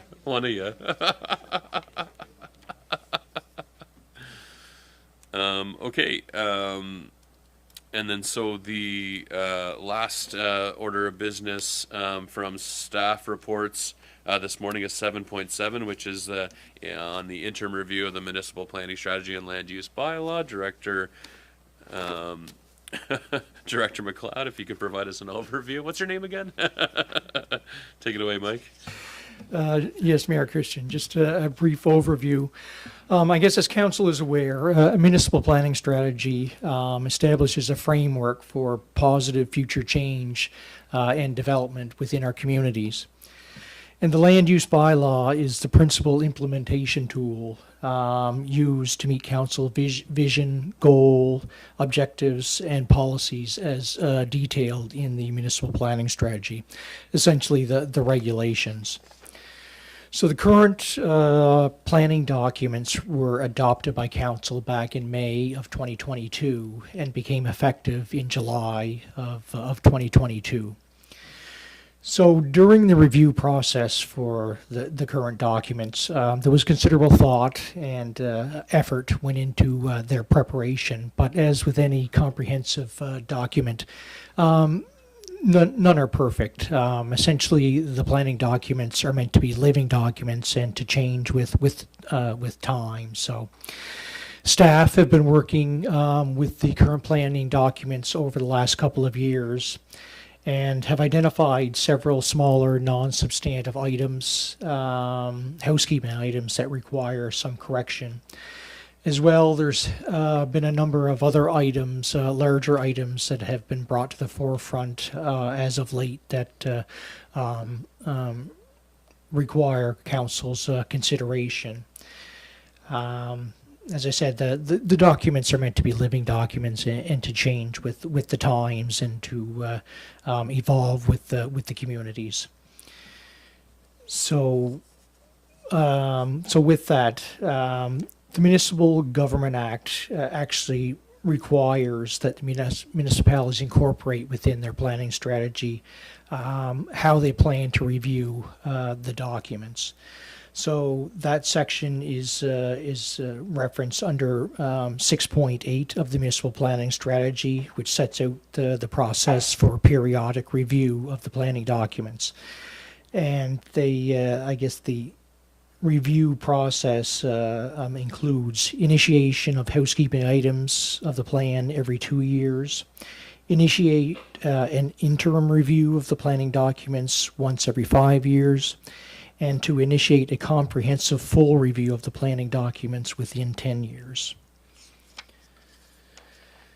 So at the October 28th, 2025 regular council meeting, council directed staff to commence a comprehensive review of the and revision process for the Region of Queen's municipal planning strategy and land use bylaw. There were two options presented in the staff report. One is to initiate this process through an external consultant firm, and the second option is to initiate this review through internal staffing resources. Staff are recommending the council direct staff to engage external resources to initiate this review of the planning documents, to address both the housekeeping items and some of the larger, more comprehensive issues that have come, including short-term rentals, commercial uses within residential zones, keeping of livestock within residential areas, light pollution and dark sky considerations, as well as additional coastal protection measures and climate resilient land use regulations, and to also consider minimum property standards. Thank you, Director McLeod. Council, any questions for Director McLeod on this report? Yeah, Councillor Wenzel. So our options, Mike, are either we do this externally or we do it internally. I guess some questions I have with that is, do you have the staff internally to do this kind of review? And I guess that's the major challenge with an internal review. There is considerable work involved in even an interim planning review. So if staff were to undertake it, the time frame will be considerably lengthened to complete the review, as well as staff's ability to carry out the day-to-day operations of the department. We would be very challenged to do it in-house. So my question is kind of threefold, I guess. So we go to external resources. It would have to be a mixture. You wouldn't just hire one company to because we're talking about residential zones and we're jumping to coastal protection and climate resilient, and then there's light pollution, like in livestock. So you wouldn't find an external agency that could be comprehensive in all those, right? So if you're going externally, you're talking about mix and match, or maybe through the government. When I don't understand how you get to that point going externally. I understand internally is going to take forever or quite a long time, but I also don't understand how externally we can do all these subjects. Yes, there certainly are professional planning firms that, like the one we had that did the full review of the planning documents back in 2018 to 2022. So there certainly are individual firms that have the breadth of experience and the ability to research these items. So we would be looking for one professional consulting firm, preferably. Councillor Jenkins? So if this goes to option one, is it just that you go ahead and hire somebody, or does it go out for an RFP and then come back to council for approval? Yes, we would go through an RFP process. If we do go external, will staff be involved in any capacity? I mean, staff knows firsthand the challenges and the feedback that we've had from the residents, so I'm just concerned about that. Oh no, absolutely. Staff will be directly involved with the consultants as they move through the process. Like you're right. We do with the knowledge of essentially what's working within the current documents and what isn't working. So yes, we would be directly involved with that process as well. But as far as the research and the engagement aspects and stuff like that, the consultants would look after that aspect, but yes, very directly involved. And I think, too, the Planning Advisory Committee would be engaged in this process as well, providing feedback as well, right? Absolutely. Any further questions for Director McLeod at this time? Okay, thanks very much, Mike. So we can deliberate, depending on where folks are headed on this, is feeling strongly about taking this and engaging an external resource or utilizing internal staff resources. Where are council on this? Go ahead. Thank you. I'd like to make a motion that the Council of Region of Queens Municipality direct staff to engage external resources to initiate an interim review of the municipal planning strategy and land use bylaw to address housekeeping items and include the following: commercial uses in residential zones, comprehensive regulations for short-term rentals, keeping of livestock in residential and rural zones, light pollution mitigation and dark sky considerations, additional coastal protection measures, and climate resilient land use regulations and minimum property standards. Is there a second to the motion? Seconded by Councilor Romero. Debate, discussion? Yeah, as the mover, you can take it first, Deputy Mayor.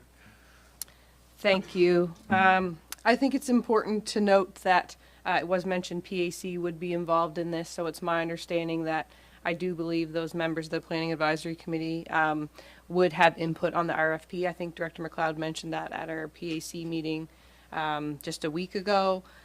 Just also in that regard of the PAC meeting, I didn't prepare a committee report. Our members met really just quickly, high level, to introduce 2 new members to the committee, and just more so to give an update that this item was coming forward in case they wanted to provide any additional feedback. These items, I think, really capture the concerns of what that committee has heard throughout their communities, council members, etc. And they also are aware that they will be involved in the process with the external consultants if this is the way that it goes. So I haven't received any additional items from those members beyond what's mentioned here. I think it's also important to note that the municipality did allocate funds to the joint service agreement with the Municipality District of Lunenburg, and that was to enhance the experience of our residents with planning for things to improve, things to speed up, and so on. And so I think it's important to note that if we weren't to engage external resources, that those residents who I think we've worked hard to see some improvements, they would notice. It would slow down and go back. And I think we're trying to move forward, not go back. So I would just advocate that we continue in that manner. And I am supporting the external consultants. Thank you. Thank you, Deputy Mayor. Any further debate? Is any member of council against the motion the motion put forward by Deputy Mayor Charlton to engage an external resource to conduct the interim review? No? Councillor Wenzel, did you want to get in? Yeah, I still have some deep concerns about one firm looking after so many different items and the cost that will be. When I look at this list and I think of our town hall meetings and our priorities, where coastal protection and climate resilience is way up there. I didn't see a whole lot about livestock in our planning meetings in town halls.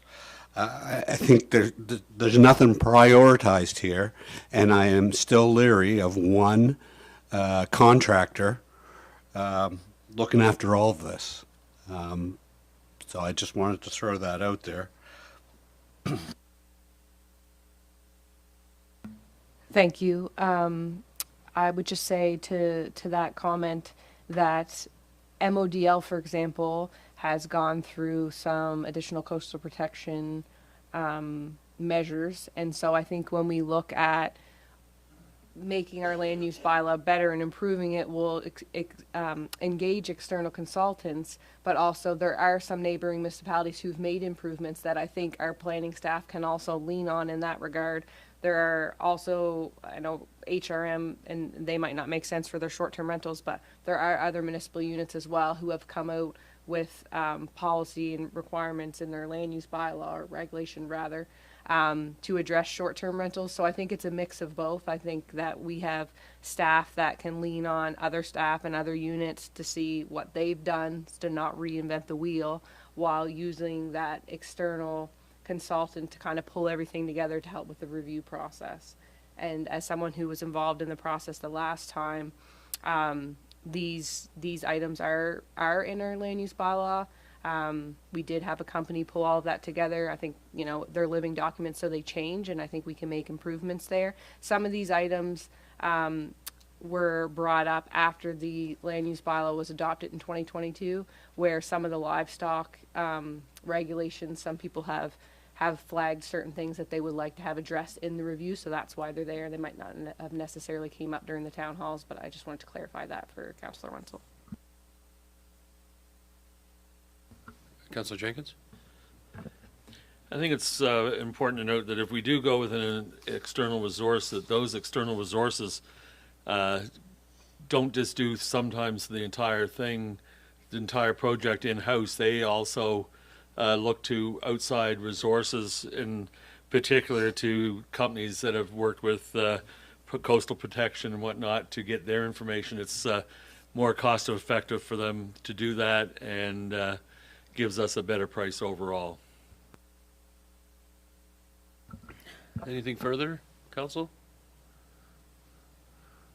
I'll be voting to support the motion to direct staff to engage an external resource because I think that it's, well, and I appreciate the report prepared by Director McLeod, but we are now, 2026, we will be 4 years after the adoption of the plan, and so we are in that window of at least once every 5 years completing an interim review, and it's obvious to me. It's so important. The municipal planning strategy and land use bylaw, I think, is second only to budget deliberations and allocation of the public resources, and setting of the tax rate in terms of the levers that we have available to us as a council to impact our community, impact business owners, impact residents, in terms of the regulations, the protections and regulations, and avenues that residents and businesses have with respect to permitted use of property in our municipality. So I think it's really important that I think that we've reached the point where it makes sense to do an interim review, because it will be 4 years have passed, and also it's just a new term of council. And I think that it's really important to me that our land use bylaw and our municipal planning strategy is reflective of the priorities and the concerns and the direction that this council wants to take the community. So I applaud this. I think this is a great piece of work, and I would hate to see any reduction in the level of service that we can provide our residents through the planning department by spreading us too thin and having to allocate. Obviously, this is going to still create work for the internal team as they're responsive and engaging with an external party. But I think if we can expend those $50,000 that have been set aside toward a planning review and allocate those resources to engage with an external resource, we'll get it done in a timely fashion without spreading thin the resources that we have in the planning department. So I'm completely in favor of this motion as put forward by the deputy mayor. Any further discussion before I ask the question? All those in favor? The motion is carried. And I am going to call for a brief recess. So if we can reconvene at 11:15. It is 11:03 at this time. If we could reconvene the meeting at 11:15. Thank you.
Okay, I'm going to call the meeting back to order at 11:15. Number of bylaws and policies we're looking at today. Item 8.1 is regarding a new policy, so administrative policy number 59 on sewer fees. Director Grant, if you could come forward and take us through this one, please. Thank you. So there is a staff report in front of council for consideration, introducing administrative policy number 59 regarding sewer fees. As you know, we operate 2 systems in Queens County with charges levied in accordance with bylaw number 11. We're looking to remove those existing charges from the bylaw and the charges for septic disposal from the schedule for solid waste tipping fees and get them all in one location as they relate to sewer fees. Currently in bylaw 11 for sewer, there's no fees associated with administration, account creation, missed appointments, sewer connection, or special service, but the bylaw does state that charges may be applicable, but they've never been established. So we're looking to rectify that. As well, the current version of bylaw 11 includes 2 cap items for fees applied to hospitals, homes, and medical care facilities, as well as laundromats. It's our recommendation that these caps are removed and that the pending bylaw review at that time accomplish that. The way fees are established with equivalent user units, they set out an equitable rate amongst residential homeowners to commercial operators to any user of the sewer fee. So the applicability of a cap is really inappropriate when it comes to the grand picture of applying sewer fees. And that, I guess, is it for now. If council has questions about the policy. Questions? Questions for Director Grant? I'm just curious of the cap that you've put in place for the laundromats. Theoretically, if they have water going out, they have sewage or water coming in, sewage going out, they're making money. Why would there be a cap on sewer rates for them? And that's what we're unsure of, and that's why the recommendation is to remove those caps from the bylaw when the bylaw is removed. And so, sorry, you say, so is the admin fee new that's set out in this policy? Is that right? That's correct. So right now, if a user or a resident or customer want to create an account outside of creating an account through the water utility, we would have no mechanism to charge them for that account, and they wouldn't be recorded. So whereas customers on the water system get charged, customers only on the sewer system would not receive the same fee, and it develops a little bit of an inequity between those service provisions. Okay, great. But the sewer service charge, the account creation fee, or the missed appointment charge, all the other fees that are outlined in Schedule A of the draft admin policy number 59, those are all current state that are provided for within the existing bylaw. Is that right? No, they're not. Okay. They're provided for within the Regulatory Appeals Board ruling for the water utility, so we can charge water customers, but not sewer customers, those fees. I see. Okay, thank you. Any other questions for Director Grant at this time?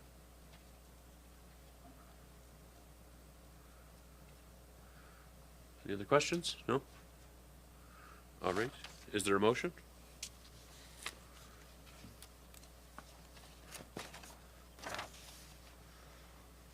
The recommended motion for this is that the Council of the Region of Queens Municipality approve Administrative Policy 59 on sewer fees. Is that the will of council? Okay, it's moved by Councillor Wenzel. Is there a second to the motion? Seconded by Councillor Carver. Debate or discussion on it? Any debate or discussion, council? I'll ask those questions. All those in favor? The motion is carried. Thank you, Director Grant. And then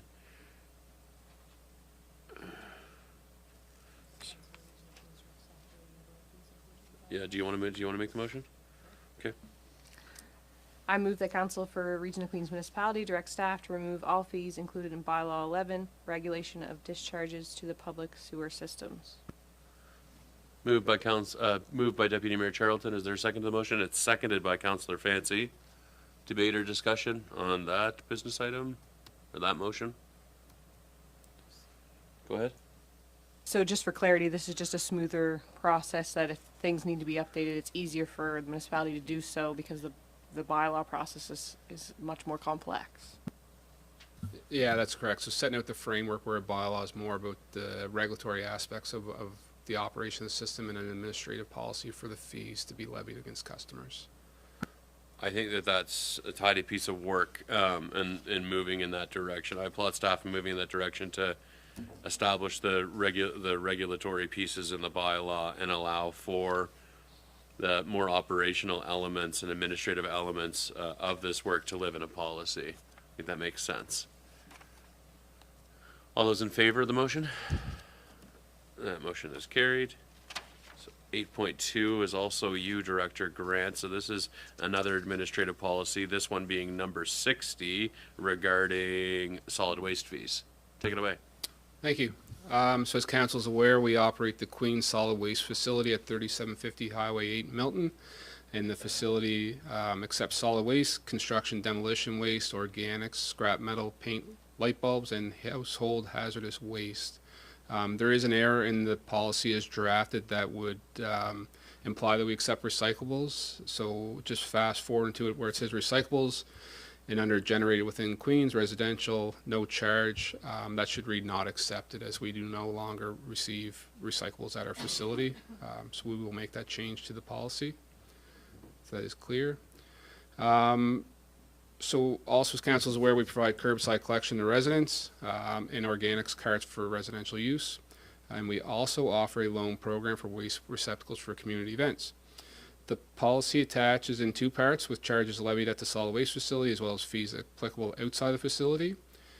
Each year the charges were brought before council but never in the form of a policy, so it's typically just a schedule of tipping fees brought forward in February.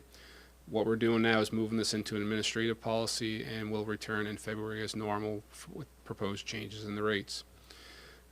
As well included in this policy would be another account creation fee for commercial accounts of $60, so the same fee that we see in water and wastewater as we just chatted about. Right now, commercial users can create accounts at leisure, so anytime they want to change their title, they can have a new account generated, which makes it a challenge and it's a burden on staff.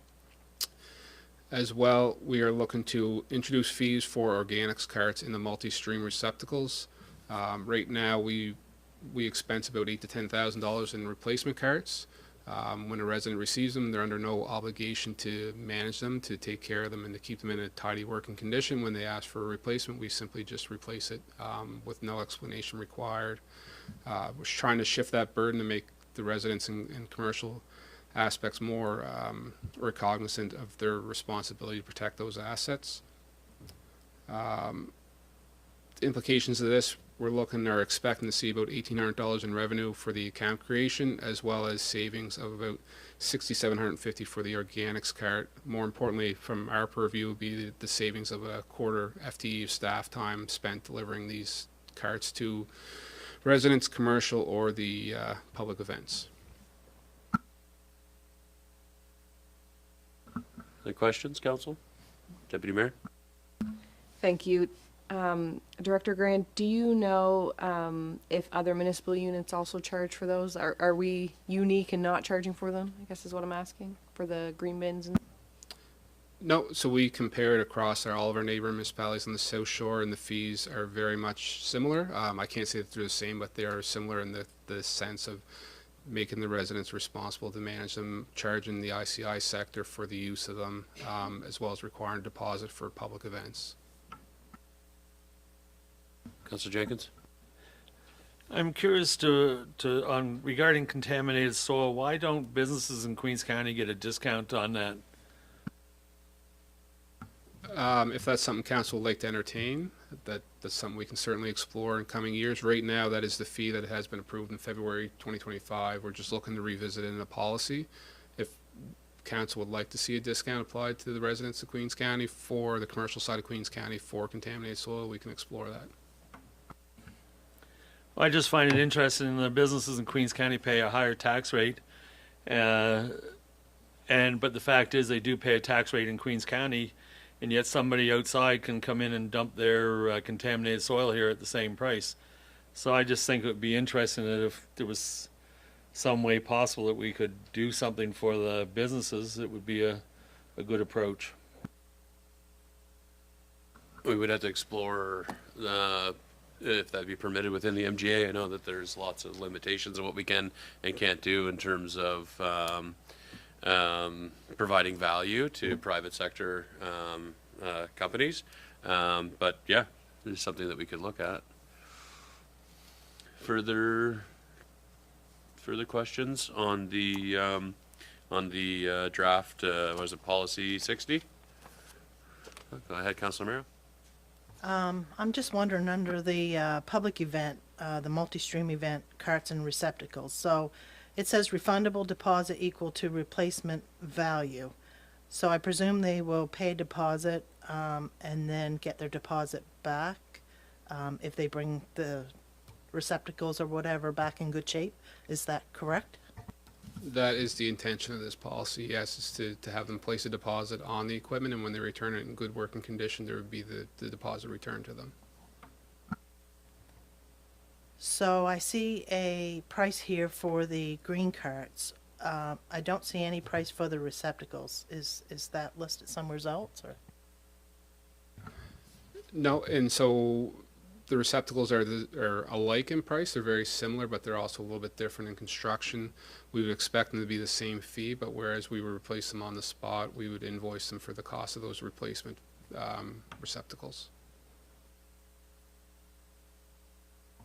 So I'm just wondering when we have the value of the receptacles on here as well? And we could, where that changes year to year. It may be as easy to state it as it is, but if council would like to see an explicit number, we can do that as well.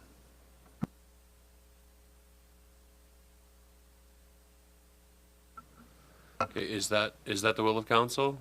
Would we like to see an amendment to the policy to include an explicit price there and update it as that changes, or just have the replacement value of the reciprocal listed as part of the policy?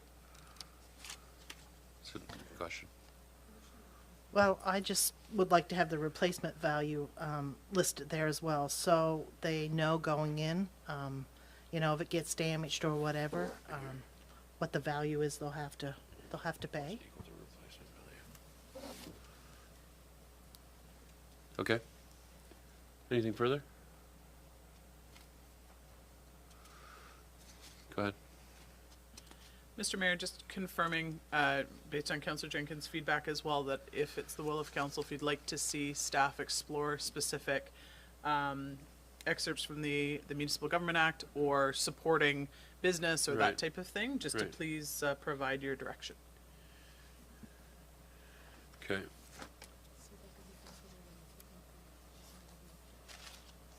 Yeah, when are we planning on looking at the tipping fees? Typically, they come back the second meeting in February each year, and that's when we would expect to revisit again. Okay, Councillor Jenkins, are you okay to defer that exploration until, or to include that exploration in terms of a different fee for Queens based businesses versus others when we look at the tipping fees? Does that make sense? Or? Yes, it does. Okay. Is that clear? Is that okay so that the expectation that we could explore if it would make sense, and if it's I guess legislatively permitted to establish a different fee for Queens-based businesses versus others as our approach to tipping fees as it relates to contaminated soil? Okay, and then specific to Councillor Amero's expectation, just with respect to understanding what the replacement value is. Sorry, could you just articulate what you're looking for there, Councillor Amero? Just the replacement value for the receptacles. We see the green cart is $125 each, but I'm sure the receptacles are probably more than that, so I'd just like to know what the value of that would be. Is that okay, Director Grant? Okay. And so, are we okay to approve the administrative policy as it is and look for updates to it, or do we want to move for amendments to be made and for this to come back? I guess is the question, and I don't know, Madam Clerk, is just procedurally. should we look for a motion to make amendments and to have the administrative policy come back before council for approval or adoption? It depends. Do you, if Councillor Romero is comfortable passing it as is, Yeah. and staff can come back with feedback probably all at the same time, that would be fine to make amendments at that time. Okay. So it's really up to Councillor Romero Okay. and her comfort level. Hold on, Jake. Included as well. Okay. Is there a motion then? Member of the council like to make a motion on it? Okay, go ahead. Yeah. So just for clarity, if the replacement value is added in, we could move that the Council for Region of Queens Municipality approve administrative policy number 60, solid waste fees as amended. Is that, like, because we're saying we want that noted in there? Is that sufficient? I'm happy to make that motion. Okay. Is there a second to the motion? Councillor Jenkins, further debate or discussion on the motion? CEO Thorpe, are you okay? Is that clear enough? Is that sufficient clarity from council? Crystal clear. Okay, Thank you, Mr. Mayor. All those in favor? Motion's carried. Staff are happy. And we're moving on to 8.3, which is operational policy number 99 on winter maintenance. Is that also you, Director Grant? You're being joined by Garrett. Okay, I'll leave it to you two gentlemen to Thank take you. away. So we're here to introduce operational policy 99, the great one, perhaps. So as you're aware, the region of Queens provides winter maintenance throughout Queens County with the majority focused on the community of Liverpool. This ensures municipal transportation infrastructure, roads, sidewalks, and facilities are managed effectively during snow, ice, and other winter conditions while providing consistent, transparent, and a measurable level of service throughout the community. Currently, there is no policy for staff, and staff operate reactively each season. Establishing this policy will provide clarity for staff as winter maintenance is provided while also providing clear expectation to residents. So I'll now allow the Manager of Public Works to walk through kind of the framework of the policies we have drafted, and we'll answer any questions. All right, so Adam's kind of mentioned the highlights, including the policy purpose and accountability and things like that. So I guess getting to the meat of the policy, the priority levels are listed out based on the workshop that we completed, or our interpretation of the workshop that we completed. Including priorities 1 through 4, priorities 1 being arterial roads, sidewalks, and selective access to a number of facilities. Collector roads is priority 2, and sidewalks and selective downtown parking. 3, local roads, sidewalks with increasing access to downtown parking. And 4, the deferred locations, gray boxes, dry hydrants, things like that.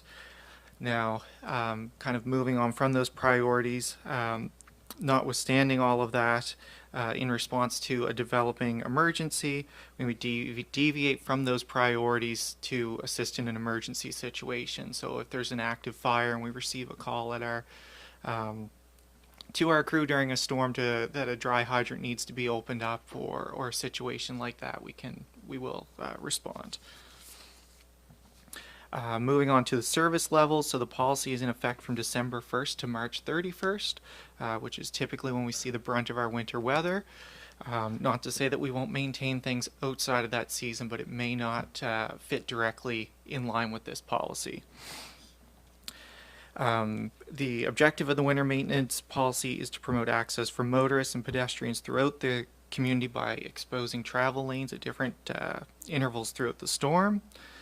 As well as applying anti-icing materials prior to a storm and de-icing materials once we begin to see some bare asphalt. Kind of prioritizing the use of our resources and promoting that environmental stewardship through, using less salt. So that's the meat of the policy itself, and then moving on to the schedules, you can see a breakdown of what residents can expect during an active storm and post-storm at intervals of 6, 12, and 48 hours. And that goes through a number of our facilities, roads, sidewalks, and other transportation infrastructure. The last attachment, Schedule B, is a map kind of indicating what those arterial sections are. So you'll notice on that map that the arterial roads kind of complete that nice loop in Liverpool that takes you from the 103 in and across Bristol Avenue, up around the hospital, connecting most of the schools and things like that. So that covers off those emergency routes that we would expect to be maintained throughout the storm at a higher service level than some of the side streets. And with that, I will leave it to you to ask some questions.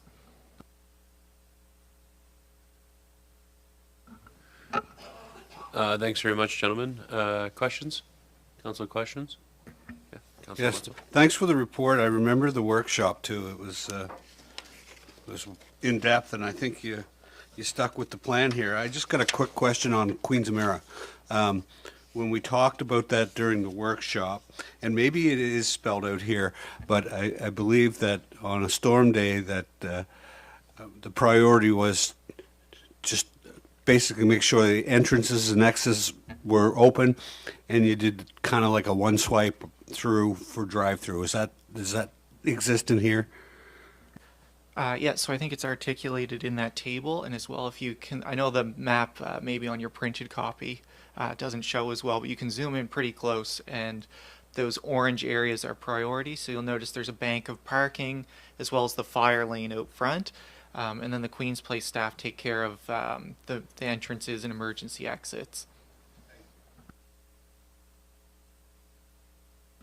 Yeah, so it is, Councilor Wenzel, if you look at Schedule A of the report, Queen's Place Amera, and so it talks about the service level for active storm, and then within 6 hours post-storm, and then 12 hours post-storm, and then so you see that sort of scaffolding or tiered approach to the service level, with the entire parking lot being serviced 12 hours after the storm is given up.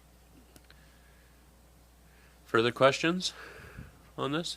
I had a question just with respect to accessibility and mobility devices. So with respect to the sidewalks, and I see we have the arterial sidewalks as well as the local sidewalks. And so when it says the cross cuts, is that what we're talking about in terms of where the curb would be cut out, and then the sidewalk where mobility devices would be able to access? Is that when we say cross cuts, is that what we're referring to there? Certainly, that's exactly what we're talking about. So most commonly you'll see those at crosswalks and intersections, but with the upgraded accessible parking in front of home support, there's a cross cut there between those two parking stalls so that those stalls are accessible to the clients of that facility.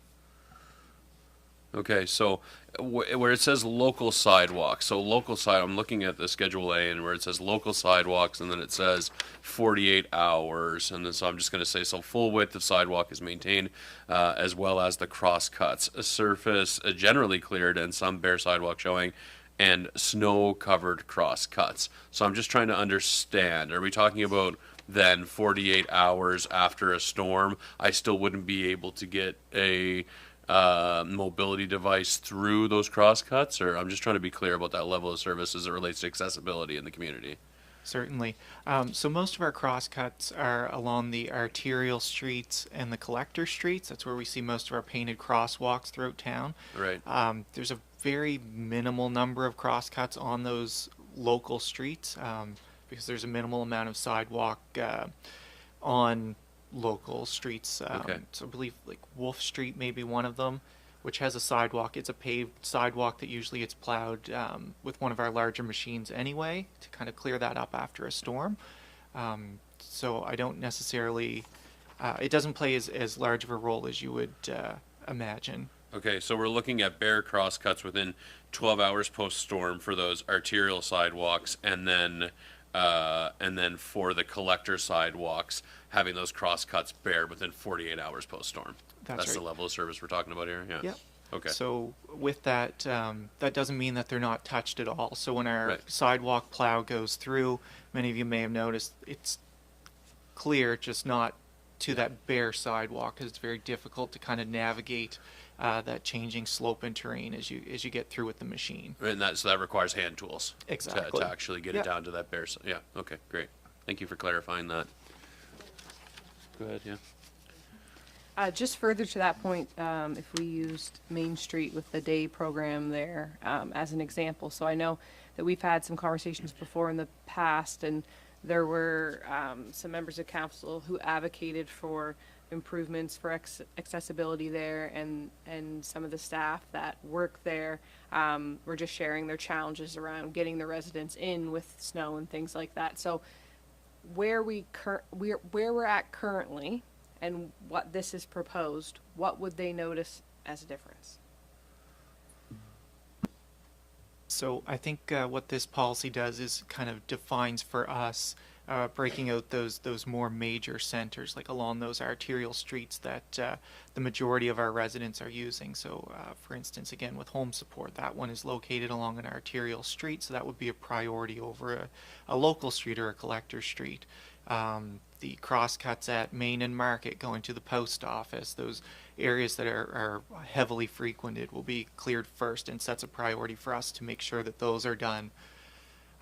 Maybe not in the I don't want to say the most logical way as far as navigating through town, however, the most practical and useful spots for the majority of residents. Right. Can I continue? Director Grant? Yeah, I just want to add, so when you look at the time post-storm, whether it's 6 hours, 12, or 48, that doesn't mean that we're waiting 6 hours to start.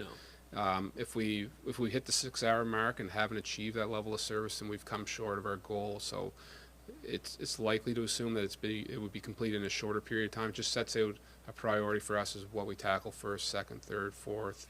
Achieving always to try to have 0 as the response time for residents to experience.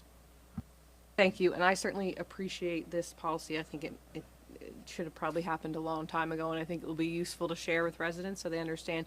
But in that specific case, I just wanted to ask, it doesn't sound like to me that there's going to be a change in level of service because it's on the arterial road and where the access is needed. I just wanted to make sure that if that was going to be looking different for them, that we were then going to communicate with them so that they understood if that was the case, but I don't believe that is the case. So thank you for clarifying. Yeah, and so that would be an arterial sidewalk in front of home support, and so our level of standard that we would be striving to is for that surface to be bare at that crosscut within 12 hours of the storm event occurring, which I think is a great target to set forth. Yeah, I agree with the Deputy Mayor. I very much appreciate the report. It's very thoughtful, and I think that this is great for us to have and be able to communicate what the expectation and the level of service is to our residents. So I greatly appreciate it. Go ahead, Councillor Jenkins. I have concerns over the 48-hour mark for the dry hydrants. I can't believe that we would wait 2 days in a snowstorm or after a snowstorm to clean out fire services access to their dry hydrants. I think that's a misstep, and it should be done sooner than that. Yeah, and so just to touch on that, similar to what we spoke of here a second ago, so the 48 hours is stating that if we don't have them cleared within 48 hours, then we haven't met the objective of this level of service provision. We certainly, or I'd say we generally start clearing dry hydrants probably 12 hours after a storm's end, and we work on them routinely through the night and the next day, and they're typically cleaned up within 24 hours. And I guess what this outlines is that if we can accomplish that within 48 hours, then we need to revisit kind of the resources and the level of service that we're trying to achieve to make sure that there's that balance in there. But in no way are we intending to not maintain dry hydrants in a timely manner. And why don't we move it to the 12-hour mark then? So I guess to kind of that point, we could start at the 12-hour mark, but given the location of those dry hydrants, it takes usually takes 2 staff in a typical storm 12 hours to complete. So when you add those two times together, we want to make sure that we're able to achieve that with the staffing and requirements we have. Not to say that we don't get at them sooner. It's a finish time, not a start time.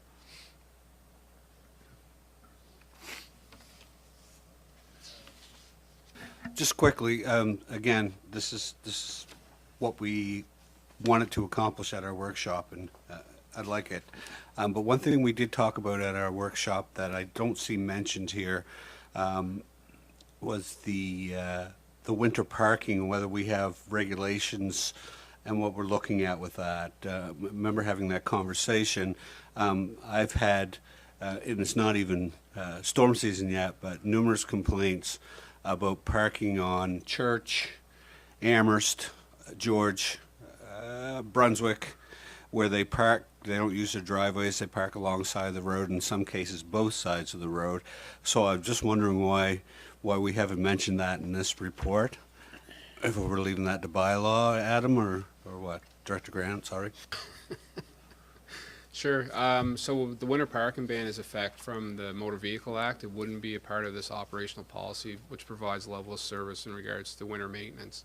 They're very much kind of on the same path, but not the same item, I suppose.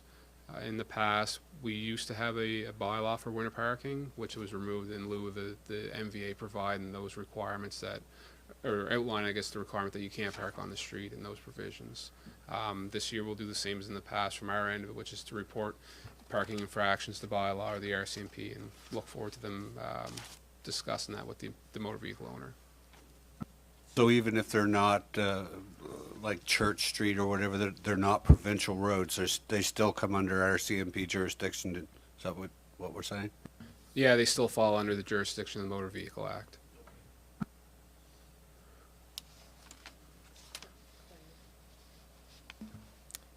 To that point, that would only be for winter parking ban. That wouldn't be beyond that. And I think maybe that might have been captured or will be captured in traffic calming throughout Liverpool. I could be wrong, but just in the concerns of Church Street specifically with vehicles parking on both sides, that would only come in effect with the RCMP in a winter parking ban. Otherwise, the RCMP, there's no signs that say you can't park there, so there wouldn't be any enforcement beyond that. I just want to make sure that is clear. Yeah, I think that's accurate, and it kind of falls outside the scope of our role, somewhat to do with the traffic authority and then legally with the Motor Vehicle Act, the RCMP's role. There is provisions in there for winter parking as well as just leaving a vehicle standing that the RCMP would have authority to remove a vehicle from the roadway. But it's a challenge to have it enforced, as we know.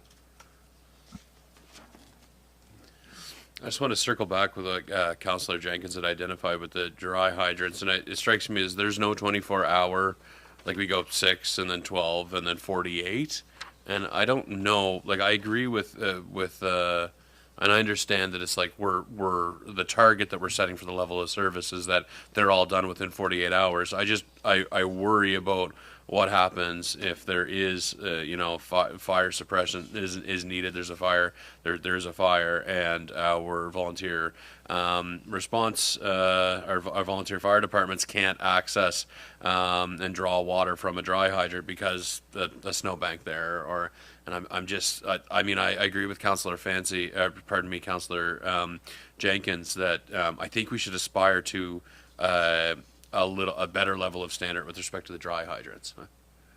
Yeah, I appreciate the feedback. So there is two things to draw your attention to, and the first is the exception to the policy, which allows for us to respond at any time to the request of the fire department if there was an issue which they required our support. Establishing those lines of communication is important for that to be functional. The second part, I suppose, would be the schedule as we have drafted kind of meets the objectives that we felt council wanted to achieve, as well as meeting them with the equipment and resources that we have at our fingertips today. If there's improvements council would like to see, then we can certainly discuss them at budget time, whether it's additional staff, contract, equipment, etc. Be happy to bring that information back in the future. I can't speak for all the council, but I think for me, I think that the way that it's been prioritized, I think it makes a lot of sense, the way that we've prioritized things to allow for business to take place, allow people to get mobile, prevent against slips and falls when we get weather events occurring. It just does strike that for me, I have the same concern that Councillor Jenkins has articulated here, just with respect to the dry hydrant. So if we could potentially explore what solutions there could be to ensure that we could, you know, get those dry hydrants accessible as early as possible, I think I would appreciate that. But anything further, Council, on this report? Is there a plan to, if we pass this, to get a plain language kind of accessible communique out to, like, I know, for example, Public Works within the province have that kind of like high level, like, this is great, the level of detail so that we can be intentional and deliberate in terms of what our expectations are, and that you can direct the operation to meet those expectations, but something higher level, plain language that residents can have an understanding of what the expectation is with respect to timelines and snow clearing. Certainly. So that's mentioned in the staff report. So we're working with the communications team to get that out to the public once it's passed. Okay. Fantastic. All right. Go ahead. I would agree with the others that spoke about dry hydrants. I think if we could potentially add a column, and we call it the 12 to 24 hour column.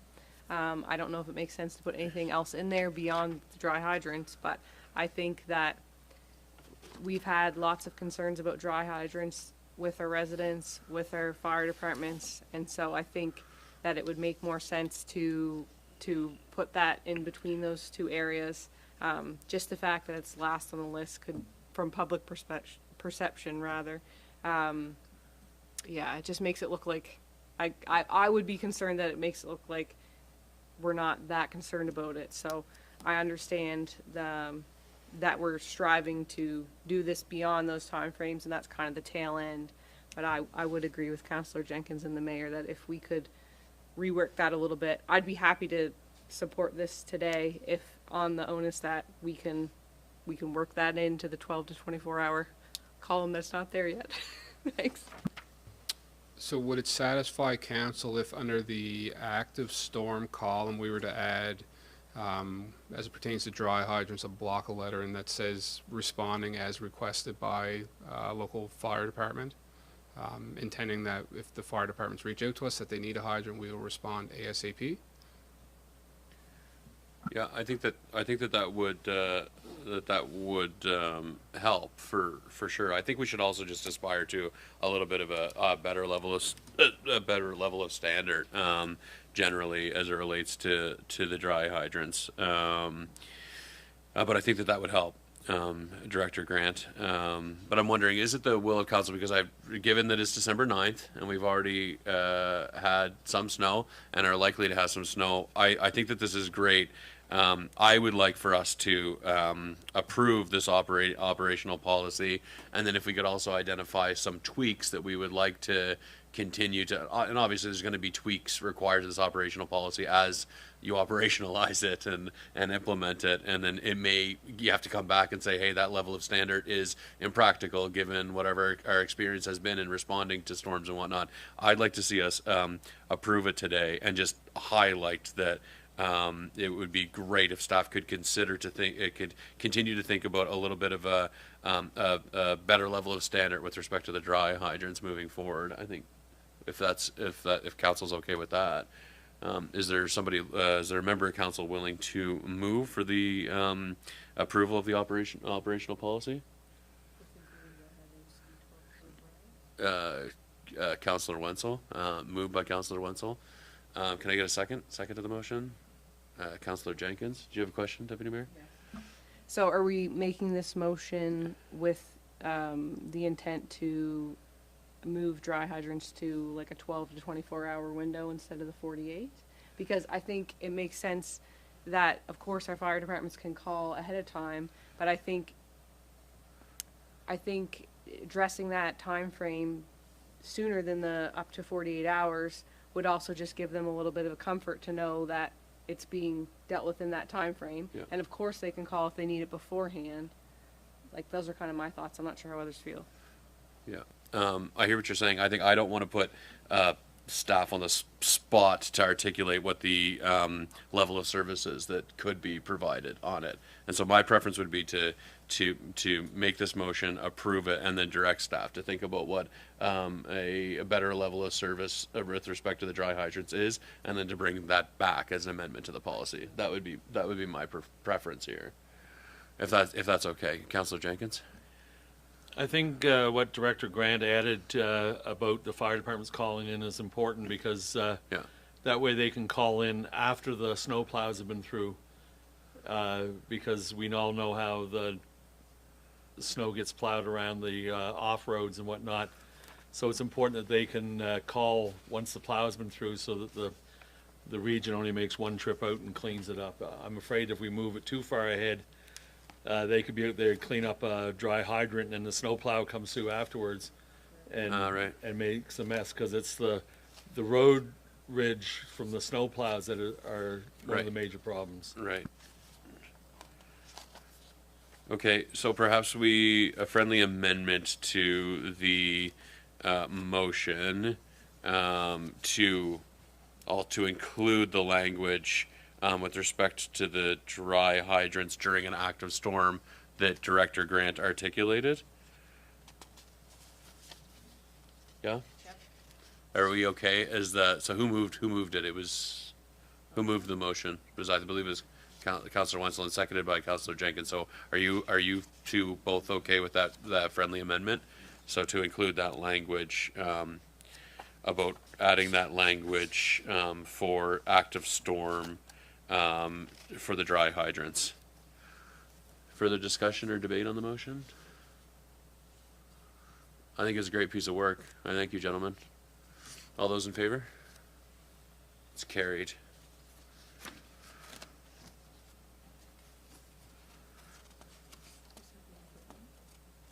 What's that? Yep. Yep. Okay, that concludes bylaws and policies. So on to correspondence for action. So 9.1 is correspondence from the Queen's Home for Special Care, dated November 21st. It's correspondence from the administrator of the Queen's Home for Special Care, or the Queen's Manor, requesting that the newly constructed extension of, or the construction that's in process, the extension of Queen's Place Drive to access the new long-term care facility, to be named Dogwood Lane. So this request is being made in anticipation of the new long-term care facility opening on this roadway, which will amalgamate Queen's Manor, Hillsview Acres, into a single modern home. The applicant notes that the dogwood trees are a recognizable local symbol within Queens County, and that the name would provide a welcoming identity connected to the natural surroundings of the history of the region. So under our OP Policy 6, which is naming and renaming of roads, this request doesn't fall within the standard public process. However, the Municipal Government Act does give us, the council, the authority to name municipally owned roads, and council may approve a name by motion. And so obviously, the new name of the long-term care home is the neighborhoods of Dogwood Lane, and so they would love to see the naming of that extension, that piece of road, be Dogwood Lane, to tie into that naming. So I'm wondering, would someone like to make the motion that the council for the region of Queens Municipality waive the process requirements of operational policy 6 pertaining to naming and renaming of roads, and approve the request to name the newly constructed extension of Queen's Place Drive as Dogwood Lane, as submitted by the administrator of Queen's Home for Special Care in the correspondence dated November 25th of 2025. Moved by Councillor Roy, seconded by Councillor Jenkins. Does anybody want to speak to it, discuss or debate this? Councillor Merrow?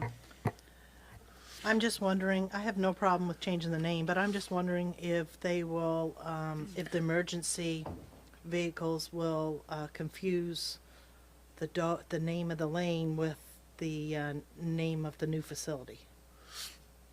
Well, I mean, if they get to the lane, they're going to be pretty darn close to the facility.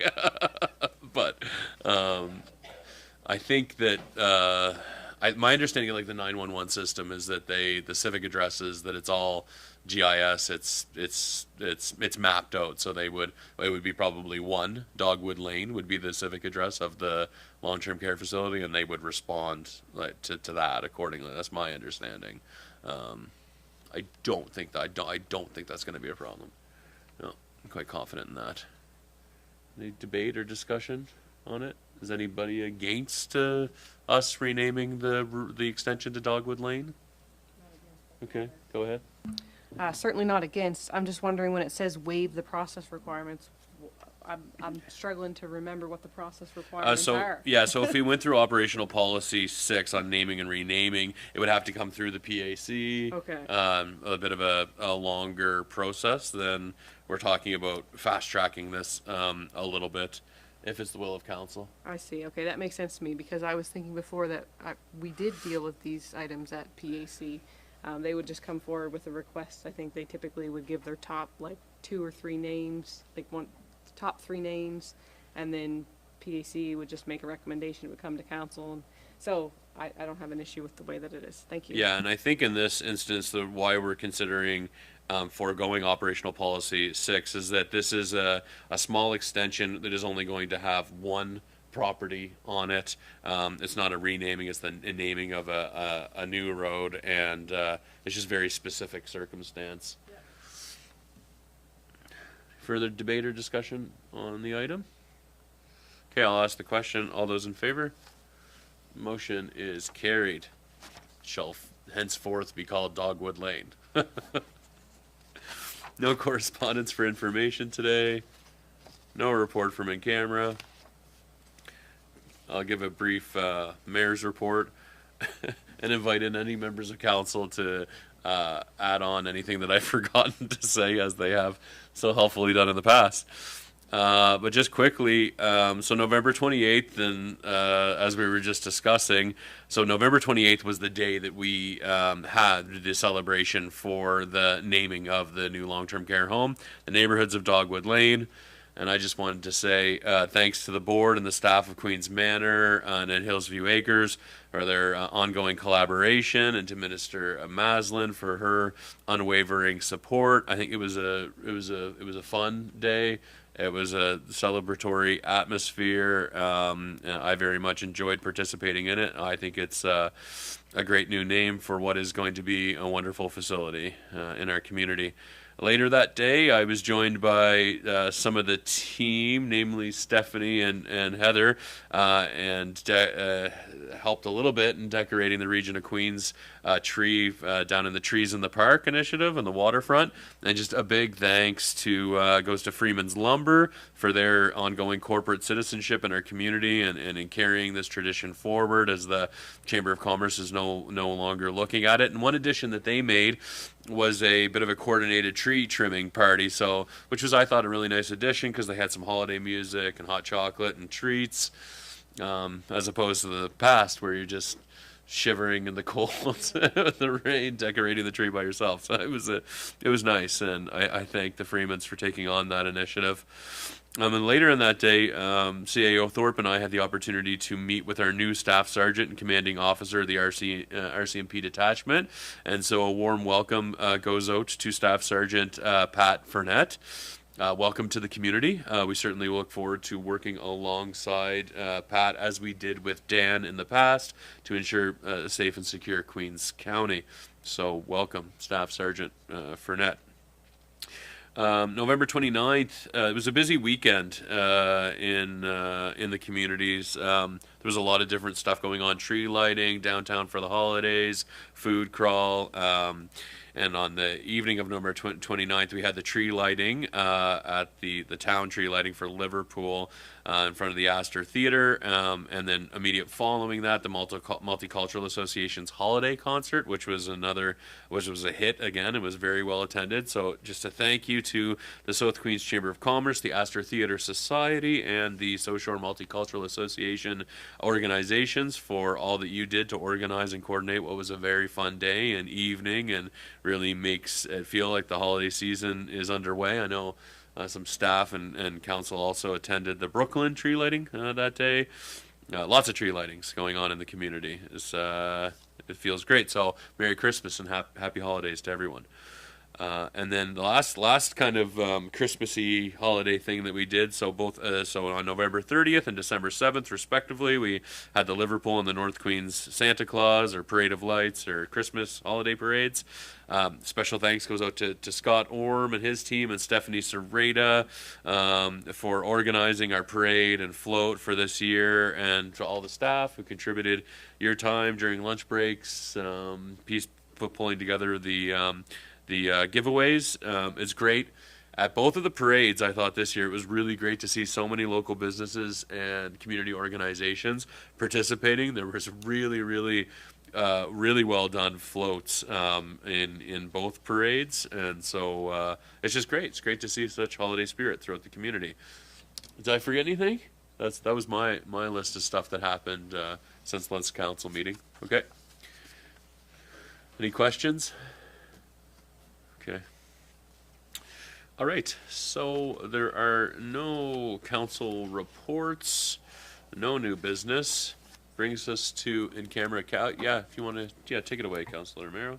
I just wanted to mention one thing. Brooklyn Recreation is having a toy drive this Saturday from 11 to 2 at the Brooklyn Community Hall. Okay. And you can drop off. They're accepting unwrapped presents for children. So just want to mention At the Brooklyn Hall? Yes. Okay. Thank you. Great. Yeah, go ahead. Thanks, Councilor Romero. Just reminded me, there is the annual Santa for seniors. Kendra Schott has taken this on a few years ago, or I guess it was her initiative, but you can adopt a senior for Christmas. There's no set amount that you have to contribute.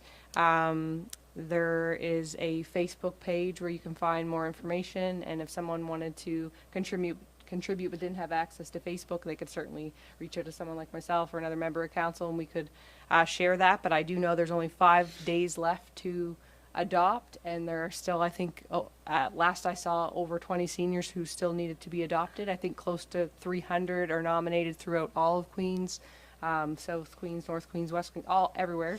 And it makes a big difference to seniors who are just, struggling to make ends meet. So if you're looking to give back to the community, that's certainly a way you could do that. And if anyone wants more information on that, I'd be happy to share it. Thanks.